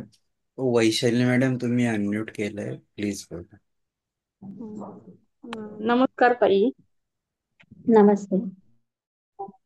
मी तेजूताईंना खूप जवळून पाहिलेलं आहे. त्यांच्या खडतर प्रवासात मी साक्षीदार आहे आणि तेजूताई माझे प्रेरणास्थान आहे. त्यांनी मला आयुष्यात खूप वेळा चांगलं सांगितलं आणि दिशाही दिली. मला त्यांचं एक वाक्य नेहमी आठवतं, वैशू तू लग्नाची घाई केली. मला ते खरंच आता वाटतं मी खरंच लग्नाची घाई केली. मीही आज गव्हर्नमेंट सर्व्हिसदार म्हणून त्यांच्यासारखी झाली असती, कारण हुशारीने म्हणजे कपॅसिटी मध्ये त्यांच्यापेक्षा जास्त हे त्यांना माहित होतं. मला नेहमी म्हणायचं तुझं पाय तर धडधडा. मी पण हँडिकॅप आहे पण पायाने आहे. मी समुपदेशक म्हणून काम करते, आता कॉन्ट्रॅक्ट बेस मध्ये आहे मी, पण गव्हर्नमेंट सर्व्हिसदार म्हणून मी त्यांच्यासारखी मी होऊ शकले असते. पण खरं एक डिसिजन माझं चुकलं आयुष्यात. आहे मी व्यवस्थित, माझे मिस्टर चांगले आहेत, मला पण एक मुलगा एक मुलगी आहे, पण त्यांच्यासारखं गव्हर्नमेंट सर्व्हिसदार जो पद आहे ते मला मिळालं असतं. पण मला त्यांचं एक वाक्य नेहमी डोक्यात ठेवलेलं आहे. मी नेहमी सिरियल बघायचे, मला म्हणायचे अगं तू सिरियल बघून तुझा टाइम वेस्ट घालवते, ते लोक पैसे कमवते, तू टाइम वेस्ट घालवते. हा टाइम खूप मोलाचा आहे, ते आता लक्षात येतं. मी माझा टाइम ज्यावेळेस मला अभ्यास करायचं होतं, करिअर करायचं होतं, तो टाइम मी वेस्ट घालवला. एवढं मी सांगू शकते. त्यांच्याकडून खूप काही शिकले. आता मी माझ्या मुलांना आज चालू झाल्यापासून सगळं पूर्ण त्यांना भाग बघायला लागला. किती बघ स्ट्रगल केलंय ह्यांनी. माझी मुलगीही बघते, माझा मुलगाही बघतोय. कुठेतरी त्यांनाही प्रेरणा ताईंकडून माझ्या. धन्यवाद मला बोलायला संधी दिल्याबद्दल.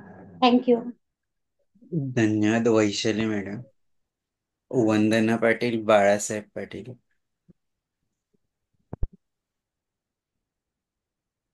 ओप्पो नावाने कोण जॉईन आहे? वन प्लस नावाने.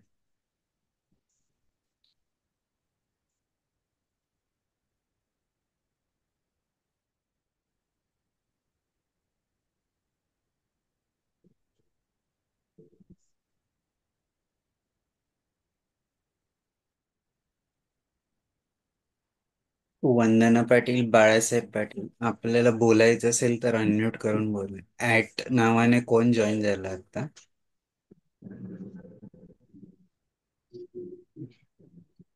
हॅलो. हा बोला मॅडम. हा सर. ही वैशाली गायकवाड आहे ना? हा तर हा मी हॉस्टेलला इथं सोलापूरला राहायचे ना, हा हा तर आम्हाला तिथं पाणी बाहेरून आणावं लागायचं. तरी एक 15-16 मीटर पाणी असेल. तर मला तिथं हॉस्टेलमध्ये कोणच पाणी आणून द्यायचं नाही, कारण बकेट भरून घेऊन जावं लागायचं. तर वैशू पण हातानं पण थोडीशी अपंग आहे आणि पायानं पण आहे, तरी पण तिनं मला बकेट उचलून आतमध्ये बाथरूम मध्ये निघून द्यायची. आणि रोज तीच मला बकेट निघून द्यायची. इतर पण मुली, जवळजवळ 80 मुलींचं ते हॉस्टेल आहे, पण मला कोणच बकेट उचलून देत नव्हतं. ती आणि मनीषा धेंडे म्हणून एक माझी मैत्रीण आहे, ह्या दोघीच मला बकेट उचलून नेऊन द्यायच्या. कारण आम्हाला त्या हॉस्टेलमध्ये नळाचं पाणी यायचं नाही. बाहेर 2-3 टाक्या सिंटॅक्सच्या लावलेल्या होत्या, त्या टाकीचं पाणी आतमध्ये उचलून न्यायचं, गार पाणी, आणि त्या पाण्यानं त्या आंघोळ करायचं. त्यासाठी मला वैशू अजून पण इतकी आठवती ना. मला असं कुठं पाणी बिणी दिसलं का पहिल्यांदा वैशू आठवती.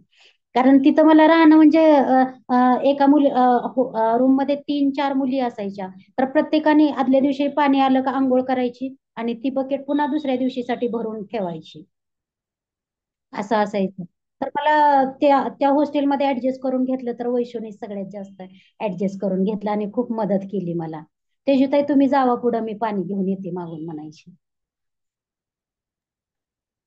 खूप छान. म्हणजे तुम्हाला जसं तुम्ही सांगितलं की आई वडील, हॉस्टेल आणि मैत्रिणी खूप चांगल्या मिळाल्या आणि त्यामुळे तुमच्या मला संघर्षाची. मैत्रिणी खूप चांगल्या. मी गावात पण शाळेला होते ना, तर माझ्या वयापेक्षा मी थोडीशी लहानच वाटायचे. तर मुली मला कडेवर शाळेत एकीनं दोघींची आमच्या दप्तर घ्यायची, जिनं मला हा हा कडेवर घेतलंय तिचं आणि माझं, आणि मला कडेवर घेऊन जायच्या, आणि येताना पण मला कडेवर आणून सोडायच्या. आणि एखादी मुलगी नाही दिसली तर माझी बहीण डिलेव्हरीला आलेली असायची, मोठी बहीण, ती मला स्टँडवर कडेवर घेण्यासाठी यायची. ती गरोदर असली, गरोदरच्याच ह्याला यायची ती डिलेव्हरीला, तरी मला स्टँडवरून तिनं कडेवर घेऊन यायची घरी. माझं म्हणजे शिक्षणाचं तर, आणि उन्हाळा असायचा ना, पाय खूप पोळायचे, आणि त्यात तर मला रांगत चालत येणं शक्यच नसायचं. मग मी तिथंच बसून राहायचे, मग कोणतरी न्यायला यायचं किंवा मग मुली कडेवर घेऊन यायच्या मला. त्यामुळं गावातल्या मुली पण खूप त्यावेळी असं मदत करणाऱ्या होत्या. त्यावेळी ते जाणवायचं नाही, पण आता माझ्या त्या गोष्टी लक्षात येतात. एक पण अशी वर्गातली मुलगी नाही की तिनं मला कडेवर घेतलं नसेल असं. खूप छान मॅडम. तुमचा प्रवास खूपच संघर्षमय आहे. आणि जसं तुम्ही सांगितलं की अगदी घरच्यांपासून तर बाहेरच्या मैत्रिणींपर्यंत सगळ्यांनी खूप सहकार्य केलं आणि तुम्ही आज इथपर्यंत पोहोचलात, हा सगळा खडतर प्रवास करत. आणि खरोखर आमच्यासाठी नाही तर सर्वांसाठी हे प्रेरणादायी असणार आहे. हे फेसबुक लाईव्ह आहे आणि आमच्या युट्यूब चॅनलवर पण आम्ही टाकू आणि त्याची लिंक तुम्हाला शेअर करू. जाता जाता एक छोटासा संदेश तुमच्याकडून हवा की कसं जीवनात संघर्ष केला पाहिजे, फक्त डिफरंट लेबल नाही तर नॉर्मल लोकांनी पण. तर त्याबद्दल थोडक्यात बोला, मग आपण प्रार्थनेने आजच्या या सत्संगाची सांगता करूया. आमच्या संपूर्ण संकल्प फाउंडेशन परिवाराकडून तुमचे पुनश्च एकदा ऋण व्यक्त करतो आणि भविष्यात पण आपण संवादात राहूया, यासाठी तुम्हाला विनंती करतो.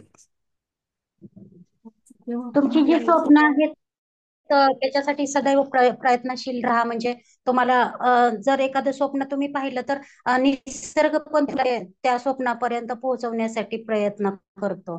हे एवढंच सांगेन मी सगळ्यांना.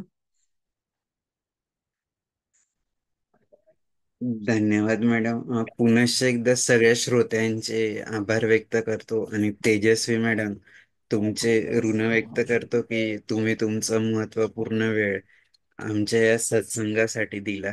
एका छोट्याशा प्रार्थनेने आजच्या या कार्यक्रमाची आपण सांगता करूया. ओम असतो मा सद्गमय तमसो मा ज्योतिर्गमय मृत्योर्मा अमृतं गमय. ओम शांती शांती शांती. खूप खूप धन्यवाद सगळ्यांचे. पुन्हा पुढच्या एपिसोडला आपण भेटूया.